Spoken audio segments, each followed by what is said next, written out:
the Dusty Smith Show, episode 51. Holy shit, we have another impossibly packed show for you guys tonight.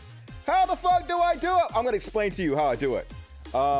So, some people may say I'm an alcoholic. Now, I don't think I'm an alcoholic. I love to drink. Drinking's awesome. Like, drinking and alcohol is probably one of my favorite drugs by far. Drinking just makes you feel fucking good. It's fun. It's fun as shit. Makes dancing better, makes music better. And Dusty likes to drink. But as I've guys have told you, I've been dieting recently. I've lost 15 pounds, like 16 pounds. Hell yeah. People were like bitching at me the last show. They're like, Dusty, you don't seem to know much about nutrition. Huh? I don't know. I think I probably lost more weight than any of you motherfuckers over my lifetime. Dusty knows how to lose weight. But anyway, like the first thing you got to do when you lose weight is cut out the alcohol.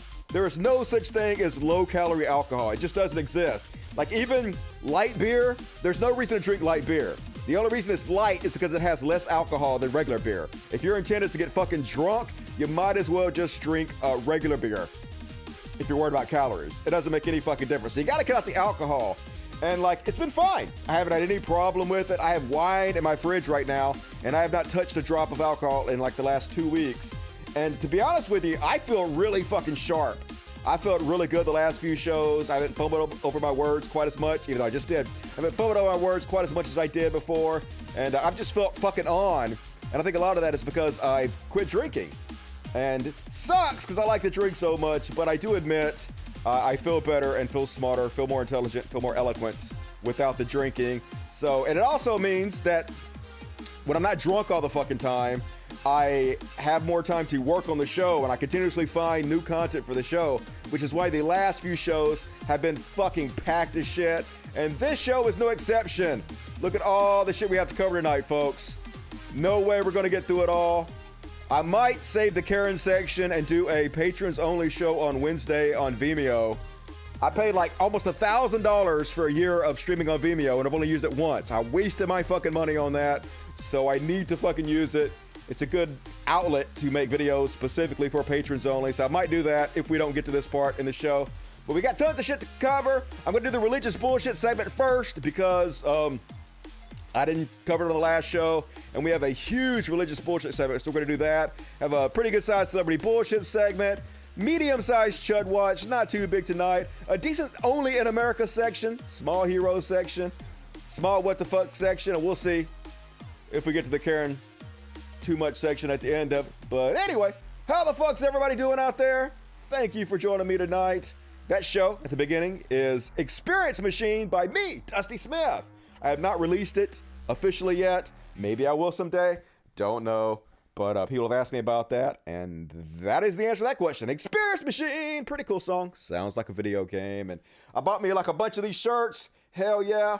This is not the same shirt I was wearing last time. It's different. It's a different color, but it's in the same style. I really like these shirts. I may have to plug my Amazon account eventually for those of you who want to look like Dusty, because it's pretty pimp, to be honest with you. Good for you, Lisa for Truth. Lost 11 pounds. Man, it's easy to lose weight. It's thermodynamics, folks. If you eat less calories than you burn, you lose weight. Unless, like, the only caveat to that is if you, like, drink a shit ton of water or something. Yeah, you're going to gain water weight until you shed that water weight without any calories. But like any kind of real fat, any kind of real weight loss, it's just thermodynamics. People are like, Dusty, no, it's not. I have been cutting my calories and counting them. And if that were true, I would have lost fucking 20 pounds already. Sorry. But the truth is, you either are not properly keeping track of your calories, or you're not being honest with yourself about how many calories you're taking in, or you don't burn as many calories that you think you're burning because your metabolism's slow. That's the only two options there. If you eat less calories than you burn, you lose fat and you lose weight. That's how the body works. That's just the way it is. Sorry. And Stazzy shirt, like it, pretty cool. Love all you guys. Please, please, please like the video. Why haven't you liked the video already? Very important. Let's see how many people we have watching now. We have 282 people watching and 90 likes. It doesn't cost you anything to like the video, folks. Help a brother out. It's the greatest show in the goddamn world. Why haven't you done it? Do it. It's 92. I can see it. I can see when you're doing it. I'm watching you. I'm watching you, audience. All right. As always, you guys want to support the show, please consider supporting me on Patreon. Patreon.com/Cudcast. There's a link in the description of the video. Now, I have 2 Patreon accounts. I have an old one that I don't use anymore because that was for the old style of videos I used to do, and I did not want to charge people for those old style of videos because they were like atheist videos.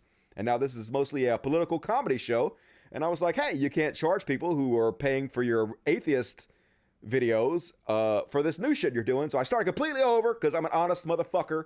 And so use the link in the description of this video to support this show. And we're up to $1,520. I like to keep it around like $1,600 because at the beginning of the month it drops heavily because that's just the way it works.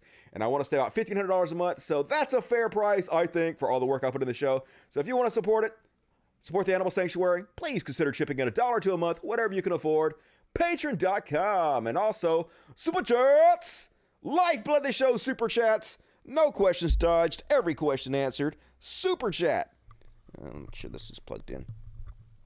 And gonna read all the super chats during the show so you can immortalize yourself forever and ever. Super chats. And we already got like another 100 likes for me just saying that.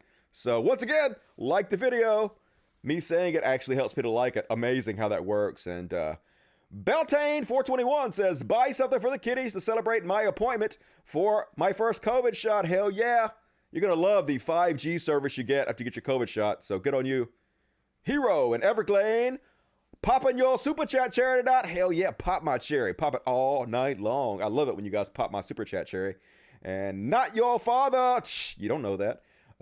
Here's some money for cat weed. Hell yeah, cat's gonna get high as fuck. Thank you for that. Todd Went, $5. It's like playing Sonic the Hedgehog on the original Genesis, listening to that song. Take my money or else. Or else what?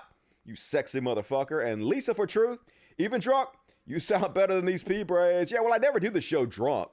And I don't allow myself to drink the day before the shows. So I'm usually pretty sober the days of the shows. But like I haven't had anything to drink in 2 weeks. So I've been super sober.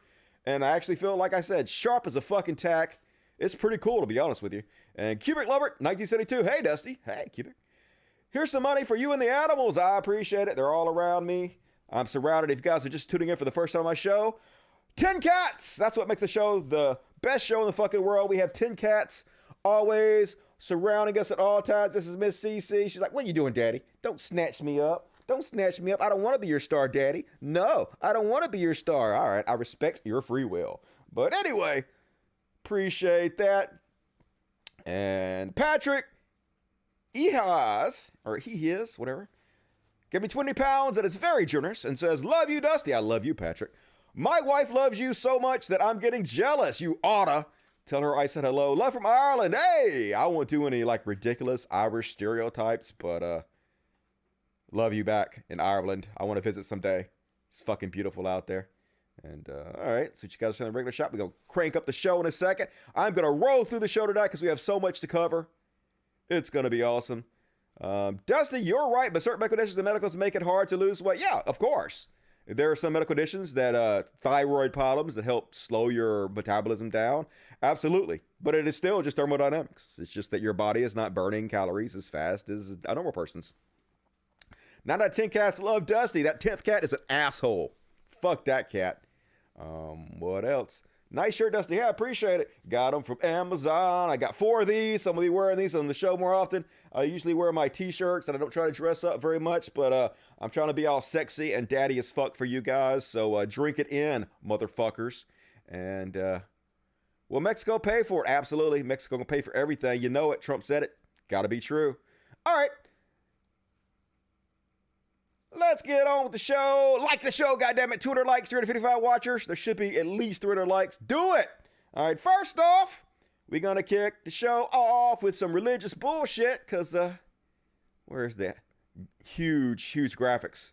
Because my God is an awesome God. He gonna murder all you sinners. He watches you masturbate. My God is an awesome God. I'm like 98% sure that's the words of the song. So first off, on religious bullshit, everybody's favorite meth prophet is back. Robert Bullock, hell yeah. And of course, as I pointed out to you guys repeatedly, these guys are just con artists. They really thought Donald Trump was going to win. They were all convinced because they were all saying it. They were all like a feedback loop, all these prophets of God feeding off each other. And so they just figured, hey, if I'm wrong, at least all the other prophets would be wrong. Well, now they can't admit that they were wrong. So they have to just insist that Donald Trump actually is the president, despite the reality we're all witnessing for ourselves. And so basically, I'll just play what he's saying. Basically, Donald Trump is president, and we all know it, folks. Don't you know that Donald Trump is president right now? Psh, he was right all along. This guy with a crazy-ass meth wig. All right. We give prophecies about the president. Okay, Donald J. Trump is the only president. He's the president. Now, I mean, you'd have to be, you just have to, I was born near a tub, but I wasn't born under one. I mean, That's where he makes his mouth. Donald J. Trump is the president. Okay. All right, he's the president. If we're not right about that, we're not. Then why did Newsweek jump all over me? Because you're a lying con man. Why did they jump all over me? And you know what their argument was, Steve? It was something to this effect. The prophets are apologizing, but Robin D. Bullock will not apologize, or some of the other ones. Well, I knew the other ones they were talking about. The other con men? But notice this. Why did they get so mad because I won't apologize? Because they know he's the president. They know it. Well as we know it. No, they called you out because you're a lying con man who is literally telling people to believe you over fucking reality, which makes you absurd, but also glorious because you're destroying Christianity and religion. So keep it up, meth prophet Robin Bullock. And next up, QAnon decoder, which means a guy who just pulls shit out of his ass and makes up whatever he wants. Also known as the praying medic. It's just so creepy that they believe the military is in charge. The military is going to overturn our government, and it's a good thing. Not horrifying at all from these Christian nationalist terrorists. It's a two-pronged approach. I think the military has a role to play, but they're not going to do their part if we're not going to do our part. Mm-hmm. I think that patriots in the military will step in and intervene at a point in time when they see citizens like us who are willing to step in and be heard and take back control of our local governments. Mm-hmm. I think if we do our part, they're going to do their part. Woohoo! Yeah, woohoo! All we got to do is get more Republicans elected locally, and then the military is going to come in and override our government and install a dictator. Doesn't that sound amazing? Praise Jesus.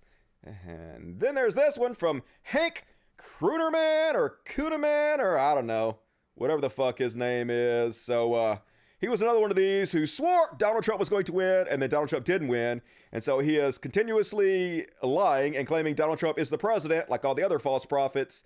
And now he got to warn you folks, if you believe reality over him, God may punish you, but if you believe him, instead of literally what is happening in the reality you find yourself living in right now, you'll get blessed, because that's how it works. God has not changed his mind. President Trump won. The nation is now in a place where we are being tested. Mark chapter 6 is where we are prophetically. Jesus told the disciples to get in a boat. They get in a boat, they begin to row. And Jesus is coming by way of a visitation.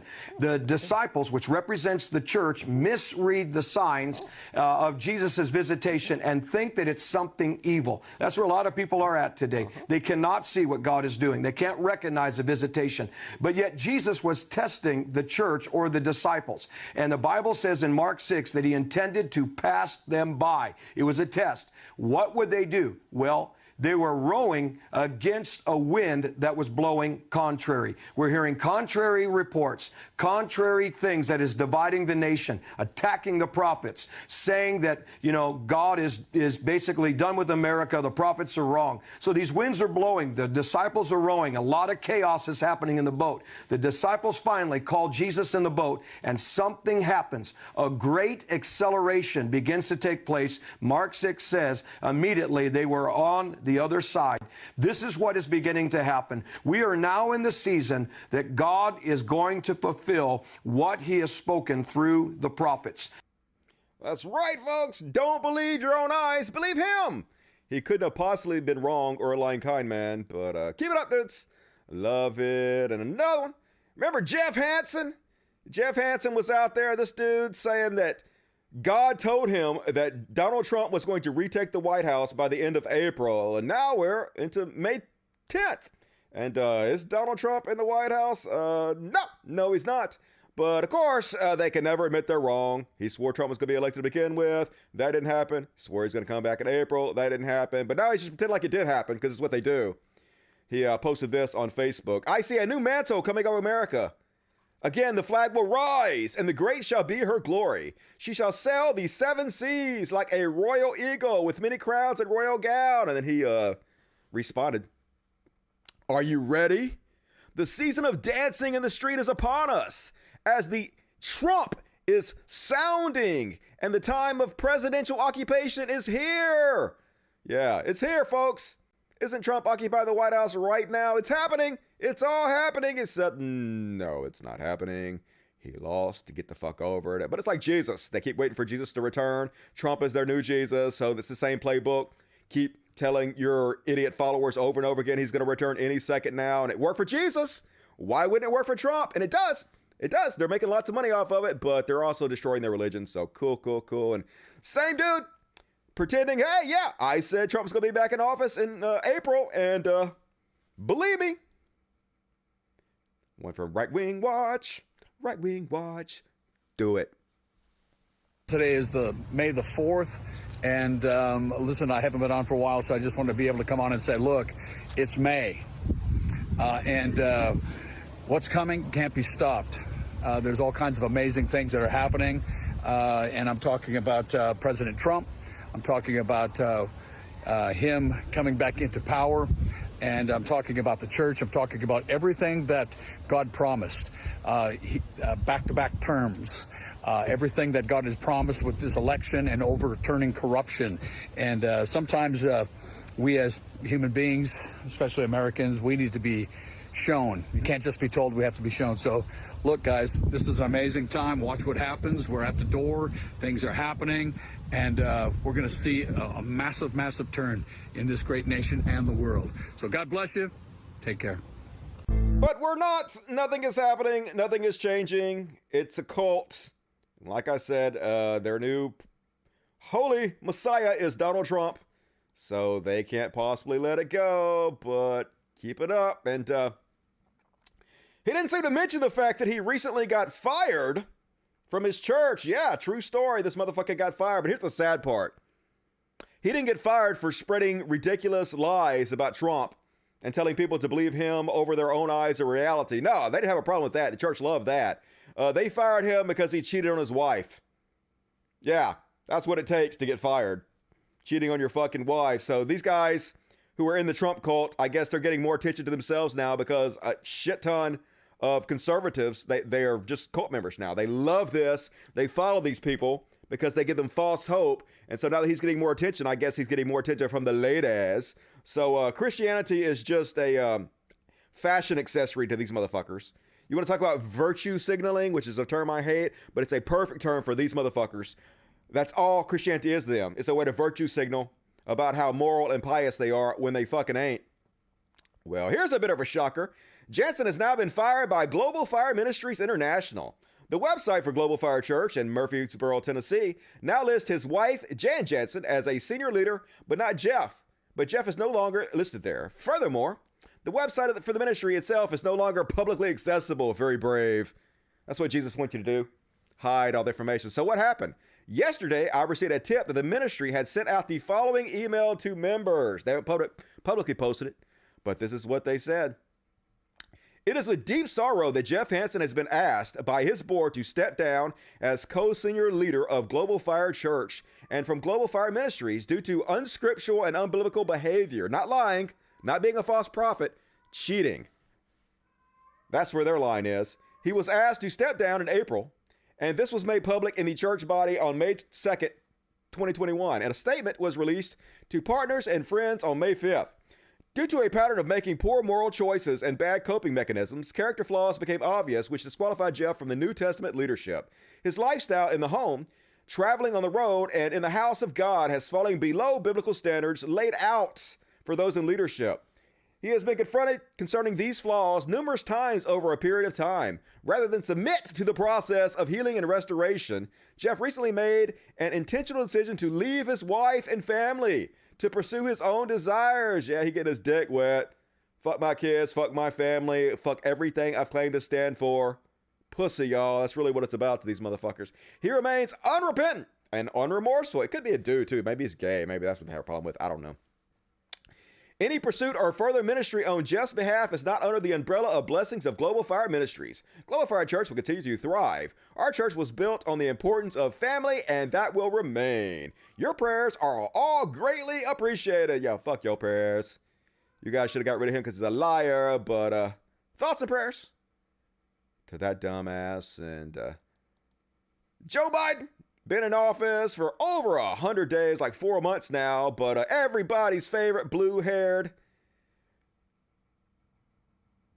I was gonna make I guess I probably shouldn't make ageist jokes about her having dementia and stuff. That's not really fair. That's what I do to Joe Biden, and I guess that's not fair. She probably doesn't have dementia. She's just a lying con man, a completely unscrupulous person.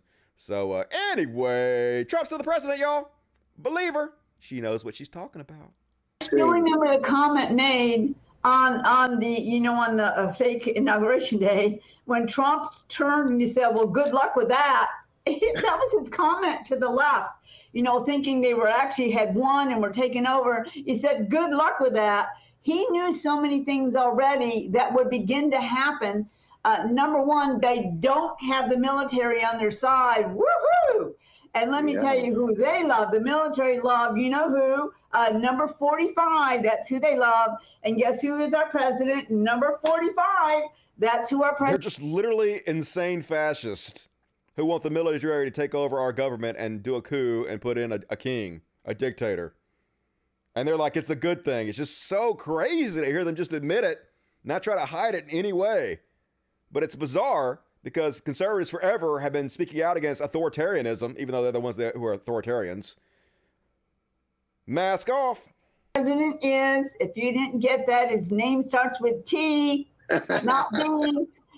So when you hear me say the B person, that's the fake, that's God calls him actually a villain. So if you don't think God doesn't have comments, so the villains in the illegitimate side, fear is falling on them. Yay! And that's okay to say that because guess what?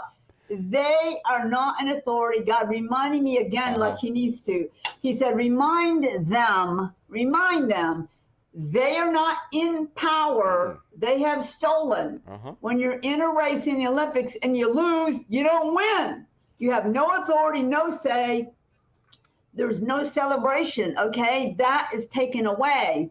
And so because nothing has happened against them, like literally come and dragging them out, they think they've won. They did win. Well, let me give you a lesson. When the devil thinks he's won, he gets sloppy. He gets extremely unintelligent. I'm trying to be polite. And he'll even allow arguing amongst the ones he's been controlling. That's already happening. Yeah, that happens with everybody, but the devil sounds awfully just like some dipshit human being. Doesn't seem very supernatural. It's almost like you're putting a character on him based on your own experiences as a human being instead of like a supernatural entity. But craziness, more craziness from Kat Kerr. At least she's not describing your mansion in heaven being bigger than New York City. Slightly less crazy than that, but still crazy. And here's another pastor. This one is Shane Vaughan, comparing Trump to Jesus, of course. And did you know that Facebook banning Trump is exactly like Satan killing Jesus? Yeah.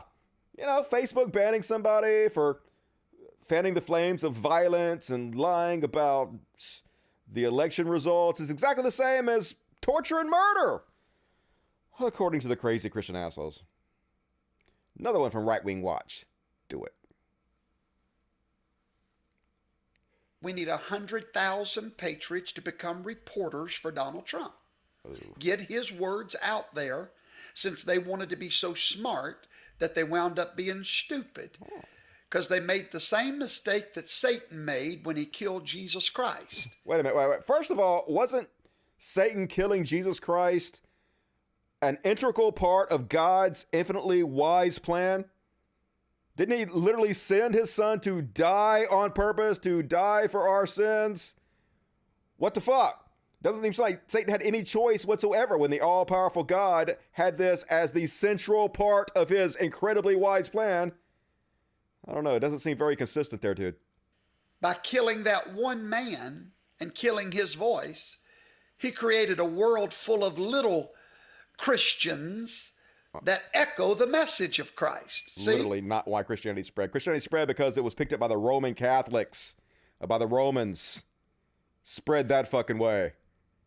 Had very little to do with, even if Jesus existed, which there's no good evidence that he did. Even if he did, there's no evidence that he was actually crucified on the cross. But even if he was, that had very little to do with why Christianity spread. It was mostly spread by the sword, by crazy cult motherfuckers killing you and not giving you a choice, which is why it's declining so fast nowadays, because you motherfuckers no longer have the ability to kill us for speaking out against you.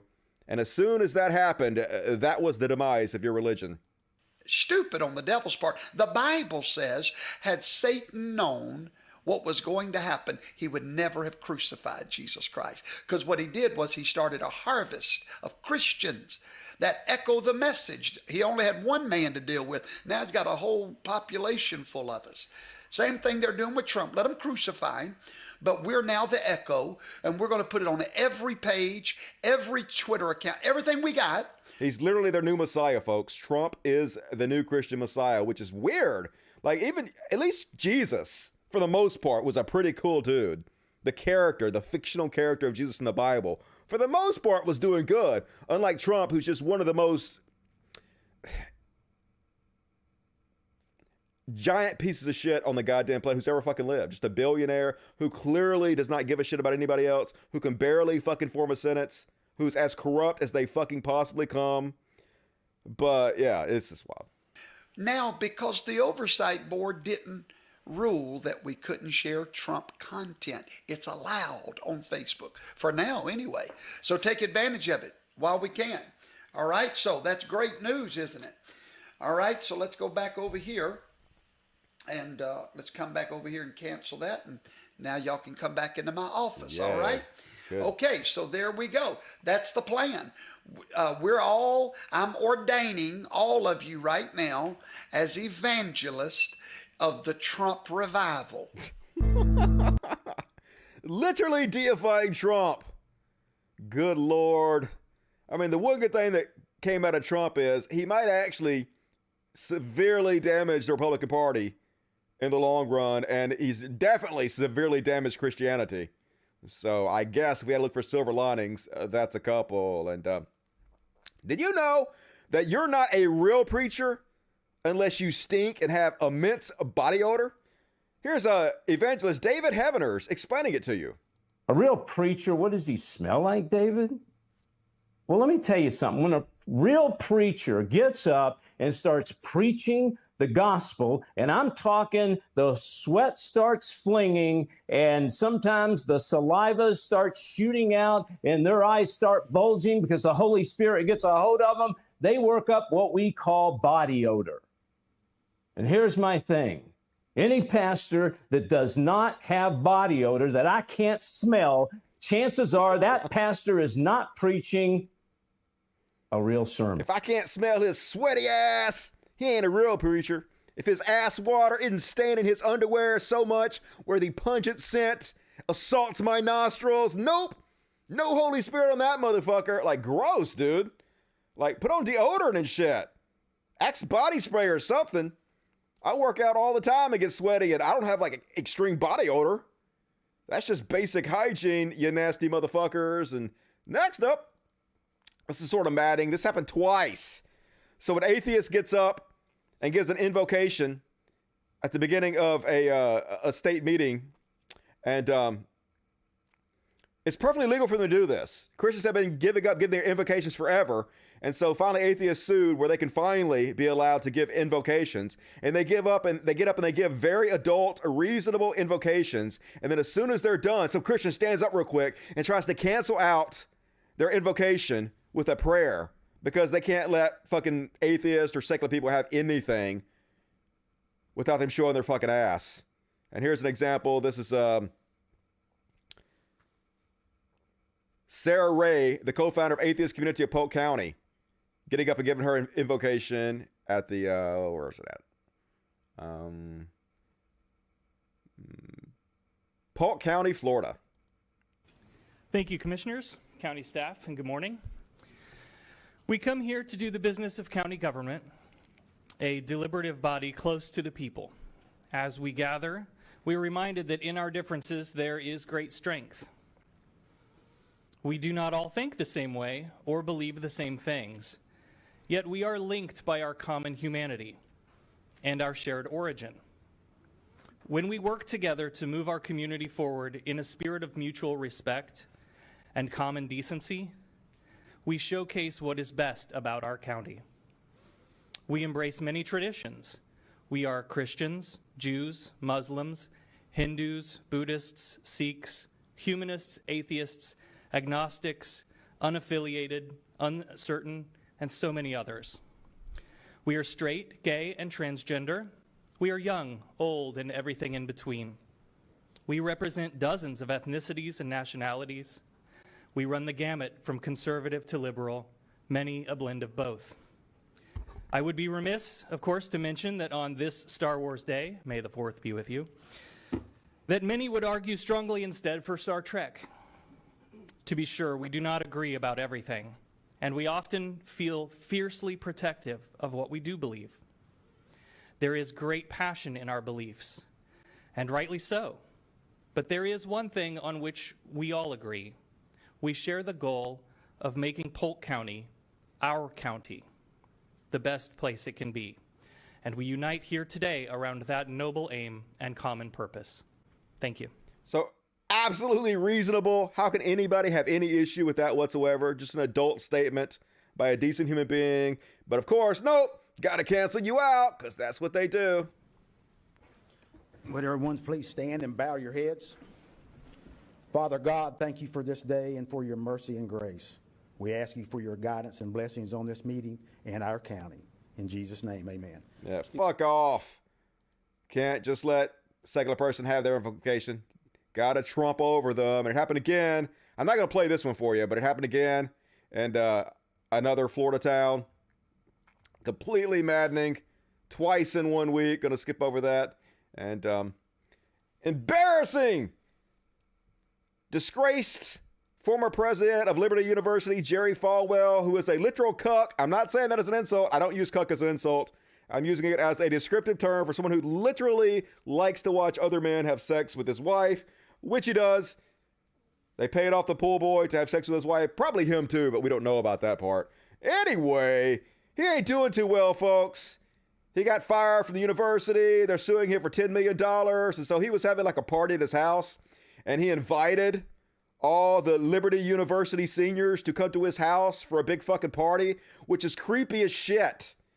Here's this drunk ass out in front of his house, slurring his words, telling everybody to come to his house for the real graduation party. All the seniors, our farm, May 8th, we're going to have the real Liberty graduation. We're going to have the real graduation. Yeah. Dude just falling the fuck apart. Well, anyway, after this video went viral, he was roundly criticized for it because he's a creepy fuck. So they canceled it. He's like, oh, I'm having health problems, which is obviously just a fucking excuse. I mean, he does look like he's having health problems. Looks like he's having mental health problems. But he's like, oh, we're not going to have all these kids out to our house. Especially, it's really creepy considering his wife literally seduced one of the students at his school. Had him over their house and like sucked his dick and then sent him a lot of flirtatious messages trying to get him to come over and fuck her. That's what they do, folks. They're goddamn hypocrites. Covered this before. So, yeah, creepy as shit. When you sex fiends invite your Christian college graduates to come over your house for a party, but yeah, they canceled that plan because it wasn't going to go well for them. And folks, did you know that trans people are influenced right out of the pit of hell? I knew it was true, but this dude just proves it because he's clearly got his pulse on reality, knows what the fuck's going on. This is Lieutenant General Jerry Boykin, because literally anybody can be a lieutenant general or a general in our military. It takes nothing. And the big lie today is that if you were born with the genitalia of a male, you don't have to spend your life that way. Because what you actually might be is a woman, or vice versa. Now, I can tell you how to figure it out. I mean, I can tell you how to know whether you're a man or not. Mankind has done it pretty well for thousands of years. Yeah, gender neutral, NBs, and trans people been around forever. We've done perfectly fine with it. Pretty well. But this is the big lie. And the problem is that society has bought into this lie, and they're perpetuating this lie. And I don't care what you say, I cannot imagine that any man or woman can change their gender, particularly if they go through the surgery and the hormones and all that. Then you don't have much of an imagination, because it happens all the time. And ever really truly be happy with what they've done. This is a diabolical issue, Absolutely. and it is influenced right out of the pits of hell. That's right, trans people, you're right out of the pits of hell, which, goddamn it, why do Christians continuously make you guys look so cool? Like, I feel about transness almost like I feel about what Kurt Cobain said about how he's not gay, but he kind of wishes he was to piss off the homophobes. You guys make being trans sound so cool, I almost wish. But I am totally comfortable being a man. I'm totally comfortable in my body and as my role as a male, so I'm not, but God damn it, I wish I was alive right out of the pit of hell. That's fucking awesome. And next up, an Oregon church sued over COVID-19 restrictions, because, people were just wanting to be adults and do social distancing and wear a mask and not huddle together. And 74 members now have the virus, including the pastor and his wife.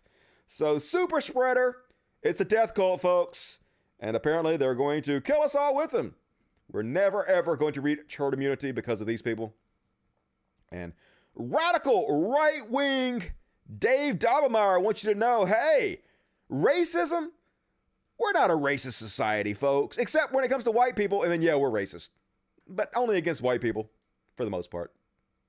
I'm going to tell you something. This whole racism thing is from the pit of hell. It's from the pit. Everything's from the pit of hell, you guys. It is the How big is that divide pit? and conquer weapon that they are using. It is, I'm going to say it again.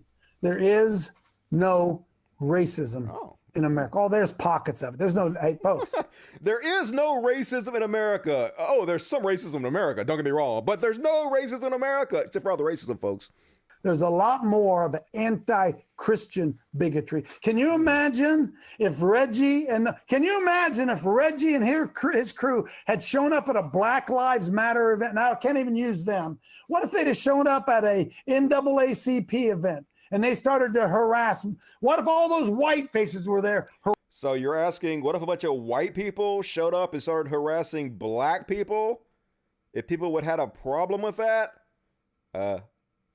Yeah? Harassing the blacks. Oh, you'd have never seen the end of it, right? But Satanists can come. Oh, yeah, the Satanists can come and they can berate and do whatever they want to white men with white. I'm just going to call it the way it is, folks. White men with white faces, Christian white men, WASPs, white Anglo-Saxon Protestants are open game. Now, I'm not into a race war. I'm not into any of that stuff. But if you don't wake up and understand that there is an assault on white Christian Americans, you're going to wake up too late. And also, he hates identity politics, folks. Never forget how much he hates identity politics, but it's the white Christians. They're the ones who are really oppressing our society. And as a white man, I got to agree, it's so tough being a white man in society. I wake up every day and I cry. And I go out, everybody treats me so horribly because of my white skin. My life's been really tough, folks, due to my whiteness. So, Can't we lay off the white man just a little bit, guys, please? Why are you guys such snowflakes? And next up, religious bullshit. I would say it's hard to believe, but it's not. Disgraced family values candidate caught selling sex and home massage parlors. Like I said, their Christianity is just virtue signaling. It's just an accessory to try to get over on people. I've shared with you guys before, they've done studies that show that when somebody asks you for a loan, if they mention God as they ask you for the loan, they're much, much, much less likely to pay you back. Just like my neighbor across the street, his son was talking to me about, he was working on my car. And he was like, I think God sent me to work on your car. And of course, he ripped me off. As soon as he said the word God, I knew he was going to fucking rip me off. I knew I was done for. But anyway, he claims to stand for individual responsibility, but he refuses to pay his taxes. He boasts about his inability to lie, but it's been credibly accused of fraud by Canadians' Professional Association for Massage Therapists. So he's Trevor Wonk, another one of these family values Christian guys, and apparently he runs a sex parlor out of his house. Yeah, so apparently it's with his wife. He has this Asian wife, I guess he met overseas and brought her over, and she has people come to their house and gives them massages and happy endings and blowjobs, I guess, apparently. It says, but an undercover reporter who reached out to one of them via text was promised very good massage with condoms, oral sex, and having sex. So yeah, that's out of their house. And so they asked the guy about it, and this is his excuse. Wonk confirmed that the person the CBC reporter had been texting with was his wife on her personal cell phone, and he agreed that she was offering sex for a price. But Wonk insisted that this is just bait and switch advertising. In other words, she was falsely promising sex for cash. Says, the family values Christians who teach the 10 Commandments, one of which is thou shalt not bear false witness. Lying is one of the big things you're not supposed to do, but they ain't got a problem with it. And then he goes on to say, don't confuse marketing for reality, said Wonk. I can guarantee you my wife does not provide sexual services. Wife said his wife books appointments and welcomes guests to their home, in addition to modeling and texting with potential customers. He said if the undercover reporter had arrived at his house, Lily would have answered the door. She's the one in the advertisements. They meet the woman in the advertisement, and she welcomes them to the area, he explained. She would make sure you were comfortable, give you a glass of wine. Then we would bring in an attendant who would give you a massage and nothing more. Yeah, we really believe you, motherfucker. You lying.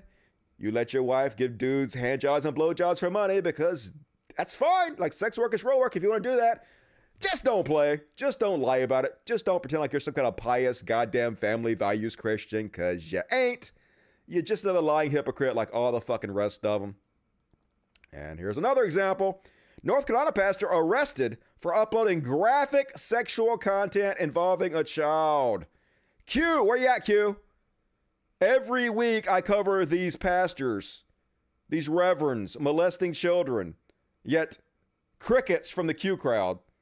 They don't actually give a fuck about pedophiles. They only care about owning the libs. That's what it's all about. Another Christian pastor, another arrest for downloading graphic content involving children. This time, T. Elliott Welch, the senior pastor of First Baptist Church in Stanleyville, North Carolina. A father of 4, that's great, Liberty University graduate, figures, and an author with his wife of a Christmas book that's all about how you can focus your eyes on Christ. Yeah, you should have focused your eyes on Christ a little harder and not focus your eyes on little kids. The guy was arrested for allegedly distributing material that involved a child under 12 being sexually assaulted by an adult. What are you thinking? Like, I know they're just dumb as shit. I know they're like low-level cretins whose brains are barely working. But if you watch pornography that contains children and you spread it on the internet, you're gonna get caught. How many times this has to happen for you guys to learn? It says, Welch says on the church websites that he has been lead pastor at First Baptist since February 2020. Before that, he was an associate pastor at Minister of Students. Great. Serving that position from September 2014 to January 2020. And the church no longer lists him as a pastor. They've released a statement, and the statement says this. We are shocked and saddened by the criminal charges brought against T. Elliott Welch, the senior pastor of First Baptist Church in Stanleyville. We in no way condone the behavior for which Pastor Welch has been accused. Blah, same old shit. Don't you guys realize there's a reason that you keep attracting all these fucking pedophiles? It's because you're cult members who just let them get away with anything, give them access to your children. And so many pedophiles flock to the ministry for the exact same reason that spiders build their webs in front of the porch light, because that's where the fucking bugs are. That's where your children are that you give them access to. You fucking morons. So, unshocked. Who's surprised? And yet another example, Josh Duggar. Remember Josh Duggar? Former incredible example of what a Christian upbringing can do for your life. Well, apparently, he had over 200 plus illicit images of kids on his computer. Because why not? He was also trying to erase them. But the funny part is, they had some kind of a Christian web blocker that blocked all pornography on the computer he was using, and it didn't catch any of that shit. Because there are easy workarounds that he specifically went and found to work around it so he wouldn't get caught. So yeah, Christians, you're feckless in every goddamn possible way you can be. Can't even catch child pornographers with your stupid ass software. So good luck on your prison sentence there, Josh Duggar. I hear pedophiles are incredibly welcome in prison. That's what I hear. And folks, did you guys hear about this one? Here's a guy I have covered many times before. Ernest Angley, who is one of the worst pieces of shit to ever goddamn live, this televangelist. Wait, it's actually sort of, it's sad because there are victims here, but it's also sort of funny, hilarious, and we're going to get into it. But here's the sad part, folks. This dude abused person after person. He was involved in scandal after scandal. We're about to get into it. I'm going to show you. But he was never held accountable for anything. Instead, he had a $26 million private plane, and he died at the ripe old age of 99, rich as fuck. Never having to pay amends for anything he did, because that's what this world does. Continuously rewards bad behavior. Justice is a fairy tale that's told to us so we don't riot in the streets. It's a bullshit notion. It doesn't goddamn exist. So, yeah. First off, he was sued by a 76-year-old woman with dementia who he talked into writing his church a $340,000 check because they're just the scum of the fucking earth. He already had a $26 million plane, but it's never enough. Also, I just want to say, folks, if you're 90 years old, you cannot wear a toupee that is solid dark in color. It already looks ridiculous as it is, but at least add some salt and pepper to that motherfucker.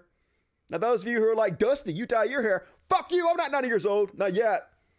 I still leave some salt and pepper in my hair. I tries to keep it slightly real, but more real than this motherfucker. That doesn't look good, you goddamn ghoul. The same week, he stole the $340,000 from the old dementia lady. He was sued over a defaulted $3.6 million loan for his broadcast network. But that's not the funniest / most disturbing, weirdest part. In 2018, when a former staff, Brock Miller, sued Angley for sexual abuse that occurred over the course of several years. When Miller resigned from the church, Angley's staff told the congregation he was a liar, drug addict, alcoholic, and adulterer. Miller's allegations were absolutely mind-blowing. So here's what Miller said. The first allegation of sexual misconduct Miller alleges in his lawsuit happened just prior to his wedding. Oh, God. Still a virgin at age 19. That's not surprising. He had questions about sex that he wanted answered. So he naturally went to the most disgusting, disturbing, sick individual he could possibly get his hands on, Reverend Angley. He naturally went to Angley, yeah, of course. And instead of giving me an answer like a pastor should, he said, well, I'm going to have to see your penis. For those of you listening at home, I'm staring oddly at the camera. What? Miller recalled, I trusted this man. I really did. I trusted him. I didn't think it had any bad intentions. What? Look, okay, now I know that some people are really naive and stupid and they have issues, and I'm trying to shit on this dude too much. But when your pastor asks to see your penis, it has bad intentions, okay? He's not just doing it for no reason. He trying to get off. He trying to fuck you. What is wrong with you? I know Christians don't have a lot going on in their mind, and they're super overly trusting. You should be more mistrusting. Angley advised Brock to masturbate, and he complied.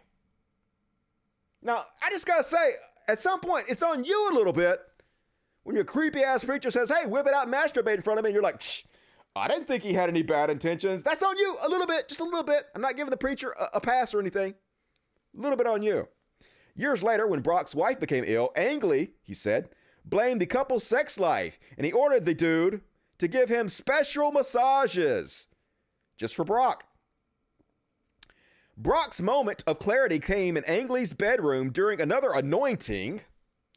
Laying in Angley's circular bed, Miller naked as usual. He said, I'd really like to teach you how to give a good, passionate kiss. And I said instantly, no.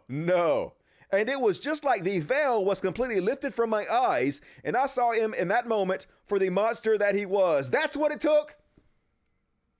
It wasn't, hey, masturbate in front of me. It wasn't all the times he made you lay naked side by side in his bed as you both masturbated together. He had to offer to kiss you on the lips before you fucking realized what was happening. Good goddamn, y'all. And here's the great part, folks. We actually have some hidden audio that some dude recorded of Reverend Ernest Angley, where he admits that he's laying in the bed with this dude and they're masturbating. I'm going to play a little bit of this for you now. This is amazing. Because there's been horrible discord here. Horrible. All I could do to keep her down from talking. And she was so angry over that word vulgar. You know what she said? She was going to tell. She said, I'll tell you what vulgar is. Him and naked laying in Angel's bed masturbating each other and going to the bathroom afterwards to ejaculation off his hands. She says that's vulgar. No, it's true. Oh, yeah, it was true. Don't you lie to me. No, it was not true because I didn't ejaculate him. I didn't make him come. Well, you was both naked in that bed. Well, I didn't make him come. Well, I didn't make him come. I didn't make him come. This is a guy who had a $28 million private jet, yo. God damn it, this country is so fucking trash. He made you come, man, because he described... No, he didn't. He described your penis. He didn't make me come. No, he didn't. Well, you was in there naked. Well, I didn't say I wasn't. That's vulgar. But I never... He was in there naked with you. He didn't make me come. He didn't make me come. He was in the bed naked with you. Well, I didn't say he wasn't. Yep, you sure didn't. So, anyway, he dead.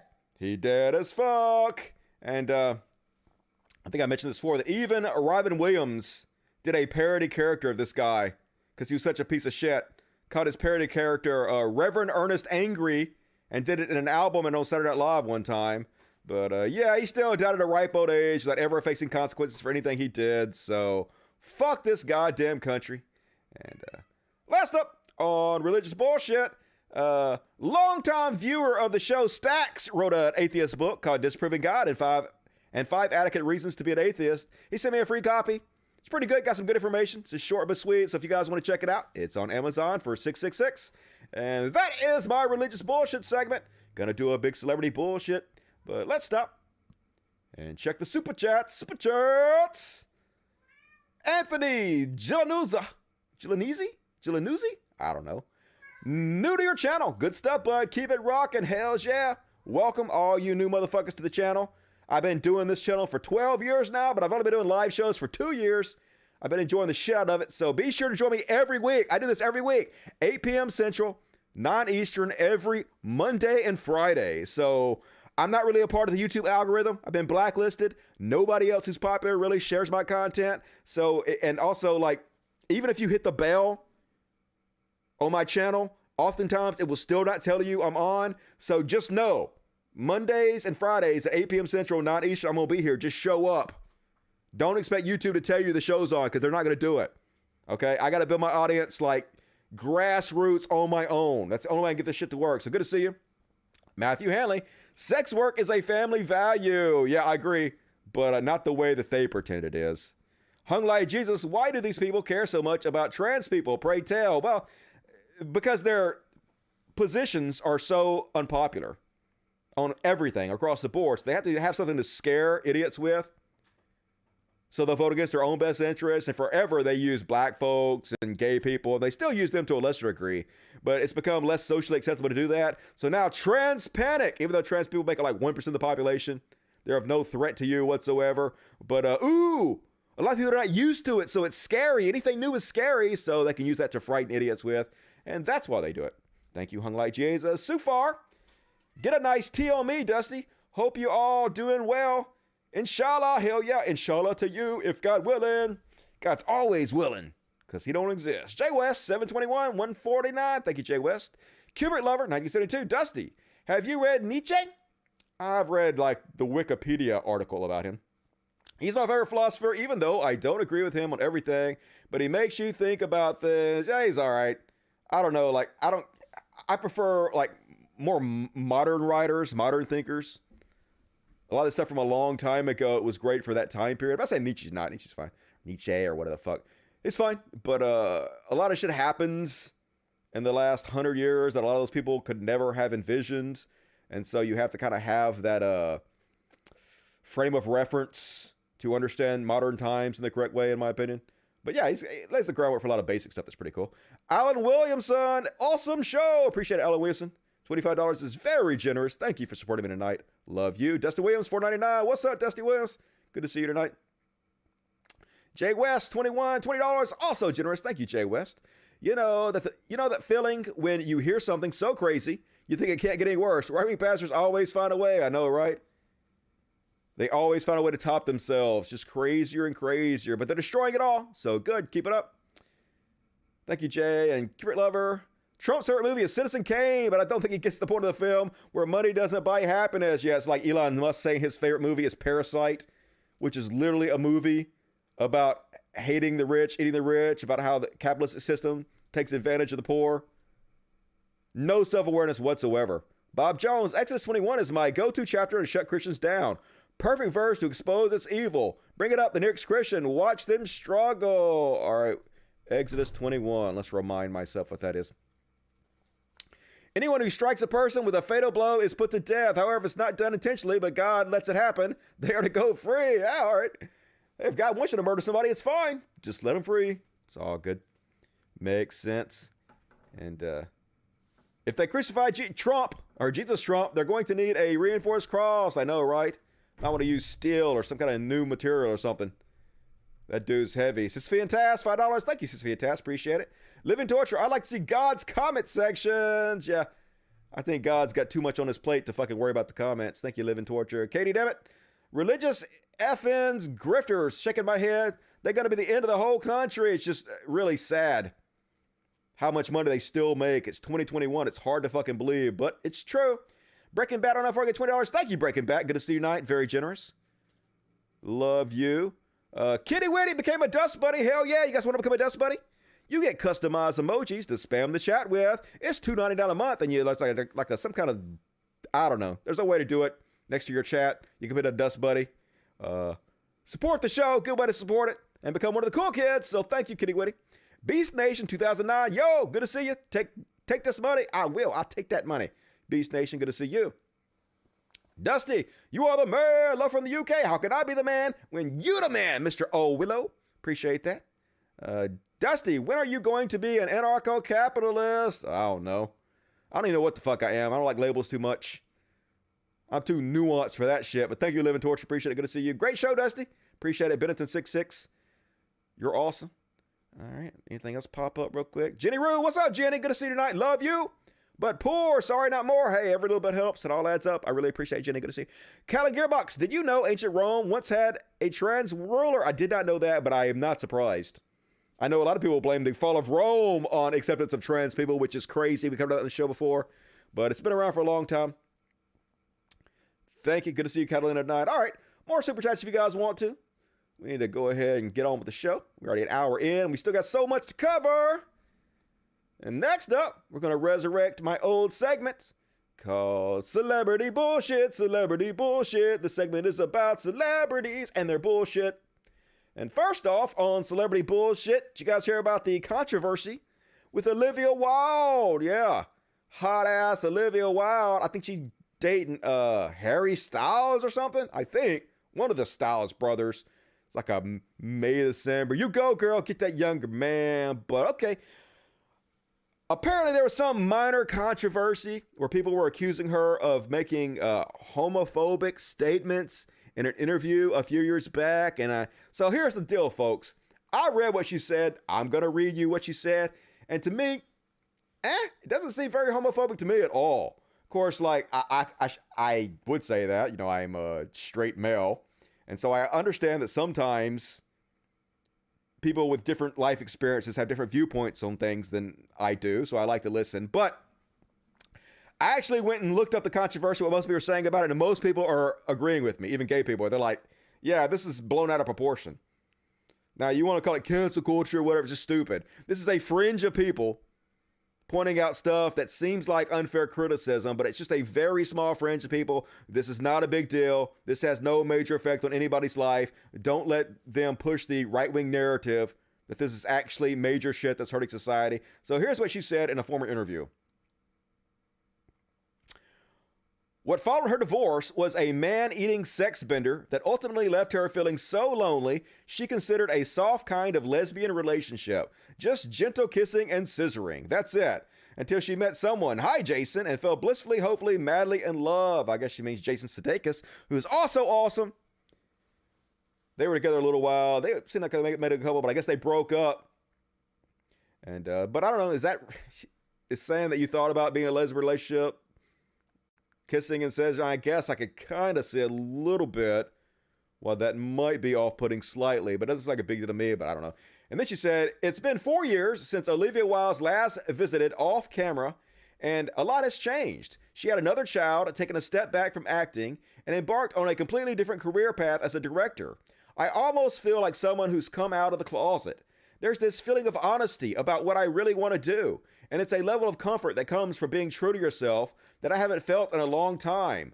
And I guess they had a problem with that. I mean, she's not saying anything negative about gay people, though. She's saying coming out of the closet is being honest about yourself and feeling free. And that's how her comparison is. So I don't know. Very few people seem to take exception with it, even though it was trending on Twitter. But if you look at the comments, most of the people were like, yeah, this is nothing. You guys are blowing this out of proportion. And, yeah, first Olivia Wilde, Jason Sudeikis, and now Anna Marie Tendering. Well, I didn't see Jason Sudeikis trending, but anyway, much to do about nothing, in my opinion. But what do you guys think? Do they have a reasonable beef with Olivia Wilde? Seems like she's pretty decent to me. Nice, talented lady. And Rose McGowan, I guess she's always been full-on shut ass, but I never noticed it before because I haven't paid attention to her in decades, because she hasn't really done much with her life in decades. So first I'll play just a little bit of this Cori Bush. Cori Bush was on the floor of the House, and she was talking about black issues. And she, instead of saying, I guess, mothers, she said birthing people, which is something conservatives are freaking out about everywhere. They're like, this is something that people are saying all over the place, which they're really not. I very rarely hear anybody said this, but clearly she just said this to be nice and try to be inclusive of trans men who decide to have babies, right? Because it's the trans men who have babies, not the trans women. And she said in this tweet, every day, black birthing people and our babies die because our doctors don't believe our pain. My children almost became a statistic, and almost became a statistic, or I almost became a statistic. I testified about my experience, oversight Dems today. Hear us, believe us, because for so long, nobody has. So she's basically speaking about how when black people go into the emergency room or go to the hospital about their pain, they're less believed than white people, and it causes their suffering and death. It's black issues, black pain, and racism she's speaking about. So, of course, Rose McGowan had to make it all about her, had to basically ignore that she's talking about black issues, put her own fucking 2 cents in. But I'm going to play just a tab of this before I read you Rose McGowan's comment. St. Louis, and I thank you, Chairwoman Maloney and Congresswoman Kelly, for your leadership in convening this all-important hearing is an honor to join my sisters in service, Congresswoman Presley, Underwood, and Adams as part of today's panel. I sit here before you as a mother, a single mother of two. Zion, my eldest child, was born at 23 weeks gestation versus what is considered a normal pregnancy at 40 weeks. When I was early in my pregnancy with him, I didn't think that there could even be a possibility that there could be a complication. I became sick during my pregnancy. I had hyperemesis gravidarum, which was severe nausea and vomiting. I was constantly throwing up for the first 4 months of my pregnancy. Around 5 months, I went to see my doctor for a routine prenatal visit. As I was sitting in the doctor's office, I noticed a picture on the wall that said, if you feel like something is wrong, something is wrong. Tell your doctor. I felt like something was wrong, so that's what I did. I told my doctor. I told her that I was having severe pains, and she said, oh, no, you're fine. You're fine. Go home, and I'll see you next time. So that's what I did. I went home. 1 week later, I went into preterm labor. At 23 weeks, my son was born. 1 pound, 3 ounces. So basically, she's speaking about the black experience of any black person who gives birth. And the reason she said birthing people, because it's just not women who give birth. It's also trans men who give birth. So she was trying to include their experience because they also don't get believed a lot of times. So she's just basically doing inclusive. Nice, you know.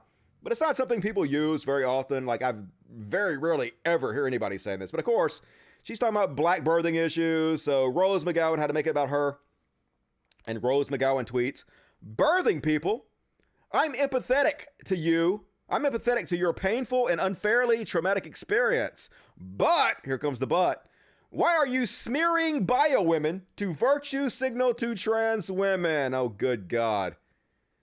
How is this a smear to bio women to acknowledge that trans men can also have babies, including black men, and they might have bad experience with not being believed by the doctors? How is that taking any way away from bio women? Why are you making this about yourself, Rose McGowan? And then she goes on to say, why can't we rise together? Because motherfuckers like you are always tearing people down. You're the one doing it. Your language is creepy. You creepy, Rose McGowan. You are gaslighting. You're literally gaslighting, Rose McGowan. I want to look up the definition of that word. What you are doing is dangerous. Fuck off, Rose McGowan. And then Rose McGowan goes on to say, I just want a new dictionary and new words, but not ones that hurt and cause strange shame. Yeah, I just want a safe space where nobody can call me out of my bullshit or make me feel bad for being stupid and putting people down for no reason and gaslighting and misleading people. Can I have a new dictionary? New words? No, you can't. Fuck your safe space. Why can't I say I don't like her word choice? That's not what you said. You said she was virtue signaling to trans women, which is so stupid. But I'm going to let Kat Black explain to you in just a second why it's so stupid. She owns Rose McGowan, and it's beautiful. Why does that make me a TERF? Why can't I ask for better words? Fuck off. Oh, fuck. And then she says, off to see my best trans girlfriend now. Yes, she had to throw that in. That's literally the same as saying, hey, I'm not racist. I have a black friend. Yeah, I'm not a TERF. I'm going to go see my best trans friend. See? Can't criticize me. I have a trans friend. No, fuck that. We see right through that goddamn bullshit. But she got owned. Owned as owned can be, I must say. By Kat Black, who explains, this is my favorite, most entertaining TERF trip up. Birthing humans is not a vague attempt to virtue signal to trans women because trans women do not give birth. Some trans men and non-binary folks who were designated as female at birth do. That's who's being included. Birthing humans is a language that doesn't include and isn't attempting to include trans women, as you assert. So really, this just makes you look like you have some really intense issue with trans women. But we already knew that. Yeah, that's why you're a TERF. You're blaming trans women for something that has nothing to do with them. You're blaming her for kowtowing to trans women when literally it has nothing to do with trans women. It's about trans men. You have no clue what you're talking about. And Kat goes on to say, also, this was a conversation about black pain. And instead of acknowledging it, you had to construct a really intense narrative about placating to trans women, which was literally never happening in the first place. You're a white woman centering yourself in a conversation about black pain. Feels pretty racist, and yep, that's exactly what she's doing. Gotta make it about her. Typical ass, privileged white woman. Fuck off, Rose McGowan. And folks, I'm sure you heard about this by now, but Elon Musk hosted Saturday Night Live and it did not go well. Some of the cringiest, most unfunny bullshit you can possibly imagine. But I will say this. The opening monologue was fine. I mean, Elon Musk has no charisma. But he's not an actor. He's not a comedian. He's not trained for this. It's not unexpected. But he did kind of come off likable in the opening monologue because he was just kind of goofy in himself, and it was fine. The vast majority of the reason he bombed so badly on SNL was not his fault. Now, he didn't do a good job because he wasn't expected to do a good job. But the blame is squarely on the show, on the shoulders of the writers. Like 98% of the blame for his bombing is on the writers because Saturday Night Live is not a funny show. They refuse to take any chances anymore. It's just old boomer material. It's safe as fuck. It's corny as shit. I don't know if it's the cast they have now, but it's mostly the fucking writers who just seem completely uninspired these days. And so that's why it was awful. I'm not going to show you a whole lot of this unless you guys, in case you guys have not seen this yet. I'm only going to show you a few seconds of this because it's so cringe-inducing and also not only copyrighted. But here's one of the skits they did. And yes, Elon Musk is awkward as fuck, but it's the fucking writing. Is this Smoking Squad? Gang, gang. Doctor, please tell us what's up with our bestie. You might want to sit down. What I have to say right now might be a little cringe. Just give us the tea. Okay, well, as you may have seen on her live, your bestie took a major L while driving her Hellcat. Just terrible. Just fucking awful. Like, I can write so much better than this. I can come up with better ideas for these skits that would actually, you have to, for being self-deprecating would have been great. Having Elon Musk make fun of himself more would have been very funny. But just terrible. Whoever's writing Saturday Night Live should be ashamed of themselves and should be fired. But they won't because Lorne Michaels is rich as fuck and is just phoning it in now. And I'll show you a very, very short clip of another thing they did that was also cringe. Here's what's embarrassing. The reason they did this skit, obviously, is because they know Elon Musk appeals to the 4chan crowd. And in some ways, that overlaps with a lot of the gaming crowd. And the reason people think he's cool, because he's supposed to be this big gamer and shit. So they had to do this gaming skit where he plays Wario. But why didn't they bother to just Google how Wario talks? Instead, he does the impression of Mario. Like Mario and Wario have the same voice. They don't. It's completely different. And you can also Google how Princess Peach talks. And Grimes, his wife, was on here doing I don't know what kind of impression she was doing, but it wasn't Princess Peach. So if you guys are really some kind of gamers, you should know this basic shit, but it's all just try hard as fuck. And was there anything off between him and Luigi? Yes, I hate for it to come out like this, but Luigi was sleeping with Princess Peach, Mario's wife. You and we never sleep together. I never touch him under the overalls. So bad. Oh, they're so goddamn out of touch. So, yeah, it's always been bad, though. Saturday Night Live is just trash, so I'm not surprised. And people are like, oh, they're so angry at Elon Musk on Saturday Night Live. I am not angry at all. It's fine. It was just the same stupid shit that it's always been. If you guys want to have that guy on there, I mean, they had him on there because they wanted people to talk about the show, and I'm talking about it. So you guys got your wish, but like, I probably won't be tuning into Saturday Night Live anymore. This might have been the death knell of the show for me, even though I should have quit watching it a long time ago. I don't find it funny. I almost just watch it just out of morbid curiosity, but I think I'm done. But of course, the conservatives, they all gotta circle their wagons and pretend like they found it hilarious, or pretend like, oh my God, it was so awesome having Elon Musk on Saturday Night Live owned the libs. And the Daily Wire, which is Little Bitty Shapiro's rag, says, a black hole of fun, angry leftist, slam Elon Musk's Saturday Night Live performance. I mean, it was just cringe. It was bad, but it's nothing to get angry about. But you guys gotta always pretend like you're owning the libs so hard, because that's what gives you clicks. And it's Cody Johnson. Shody Cody. What's up, Shody Cody? Says, love the conservative thing where they suddenly have to pretend that something they've historically hated and complain about is actually a good show and true story. They've always hated Saturday Night Live. Conservatives always shit on Saturday Night Live week in and week out. Were they angry when they did it? Were they snowflakes when they did it? No, because it's different when they do it. But now the Elon Musk is on there. Oh my God, it's the greatest thing. We're owning the libs. You're not owning the libs. You're just embarrassing yourself. Sit the fuck down. And here's one guy that loved the shit out of it. Chud ass Keemstar, of course, loved it because it was owning the libs, y'all. I don't care how bad and cringe it is. I gotta pretend it's awesome.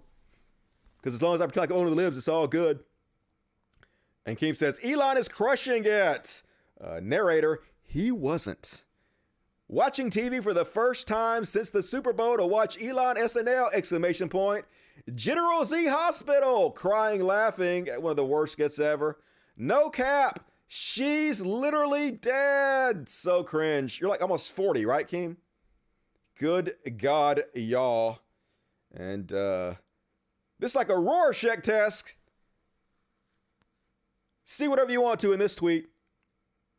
Chud ass Carol Roth says, if you don't think America is fucking great, this is one of the wealthiest, most powerful men in the world. Yeah, isn't that great? Somehow an incredibly influential rich man got on Saturday Night Live. Oh, wow. America, so great. Who could have possibly ever seen that coming? That's a shocker, isn't it? And I think that's all of my Elon Musk coverage. Oh, no, one more. As soon as the show came on, the scammers came back. And they did the scam before. You guys might have seen it, where they took over. They used some kind of hack, and they took over a bunch of really popular Twitter accounts that were blue check, like Bill Gates and Elon Musk. And they ran this scam, and they made like millions of dollars off the scam. I even read an article to you guys one time about one guy who sent $250,000 to the scam. Well, they started the scam back up right again when Elon Musk went on. So, yeah, NBC, SNL, monologue, Elon Musk. So this is when he went on. So immediately, what happened is there are some people out there that have blue checked accounts, and they sell their blue check mark accounts to scammers. And so you can change your name to be whatever you want it to be on Twitter. So when these people change their name to like SNL and they have the blue check mark, idiots look at this and they think, oh, this is the official SNL account. When you look at the name, it's Philco Fiction, has nothing to do with SNL, but people are so stupid they don't even look that far. And Miley Cyrus, who was the musical guest last night, who actually did a pretty good job, I thought. Checkmark. People see this, oh my God, this is the official Miley Cyrus account. It has to be. It says Miley Cyrus and checkmark. But no, this is just some asshole who sold their account to a scammer. And it says, our mission is to advance humanity by solving the world's hardest problems. We want to thank our supporters and also help crypto mass adoption. 5,000 Bitcoins will be distributed among everyone who takes part in this event. And then Molly says, we want to thank our supporters and also help crypto mass adoption. Same thing. So how the scam works is you go to this link and you think it's legit and it says, hey, we're just trying to get more people to use cryptocurrency so more people adopt it. So if you send us 1 Bitcoin, we'll send you 2 in return. For every 1 you send us, just to help people get it adopted, we'll send you 2 back so you can double your money. And it's hard to believe that anybody would be stupid enough to fall for this, but they do. People are literally sending hundreds of thousands of dollars to these scams, and these scammers are making millions of dollars. So this is how it works, folks. Hopefully you're more sophisticated than this. Hopefully you can see through this. But if not, now you can, because I've told you how it works. And some guy was on there earlier saying, Dusty, the only reason you guys are making fun of Elon Musk is because he's rich. That's the only reason you guys shit on Elon Musk. And nope, I'm going to pull up this thread one more time. That is not the only reason we're shitting on Elon Musk. Now, yes, we don't like billionaires, of course. We don't think there are any moral billionaires out there. But also, we shit on Elon Musk because he called a diving hero that rescued Thai kids a pedophile and a child rapist. Remember that? And he also moved to Texas to avoid paying his taxes. And then he went public and saying that the poor people don't need a stimulus. He said, we're good. Remember that? And then he supported Kanye West for president. Remember that? And then he told his fans to take the red pill, which is usually a right-wing talking point that was eventually repeated by Ivanka Trump in agreement with him. And then remember he says the coronavirus panic is stupid and that we wouldn't have any new cases of coronavirus by the next month. And then 570,000 people, actually more people than that died. I'm going to show you guys, almost 1 million people have died in this country. The case has been undercounted. So almost 1 million people died because dipshits like him downplayed the coronavirus and made people not take it seriously enough. Remember that? That's why we do it. And here's more of him. downplaying the coronavirus, and here's him spreading the cancel culture narrative, and here's him hanging out with Ghislaine Maxwell, you know, Jeffrey Epstein's right-hand woman who helped him molest a bunch of underage girls. So yeah, lots of reasons we shit on Elon Musk other than the fact that he's just rich. You don't know what you're fucking talking about. And next up, on celebrity bullshit, Bill Maher doing his boomer ass shit again. So boomer, Bill Maher, what the fuck? He's basically just become a chud, a total fucking chud. So he's on there last night complaining about the left. And he said, once upon a time, the right were the ones offended by everything, still are. Have you watched YouTube lately? They literally make 200 videos about Captain Marvel. They complain about every fucking thing, every TV show. If there's a tough woman in it, if there's a black dude, everything. Christians are still shitting on anybody they find sinful. I cover it all over the fucking place, canceling everybody left and right to pretend like Christianity and the conservatives are not doing the same shit they've always done is ridiculous. But now he's going to pretend like Christians no longer do that shit, and now it's the left. Because this is what every old, aging, rich boomer does when they can't handle the criticism. And also comedians who are not funny anymore because they're hacks and they can't upgrade and evolve to the times and be funny without telling the same old hacky-ass jokes. They feel like comedy is dead, but comedy's not dead. As anybody who watches the show knows, I tell joke after joke. I try to make the show funny. I have absolutely no problem with comedy. It's easier than it's ever fucking been.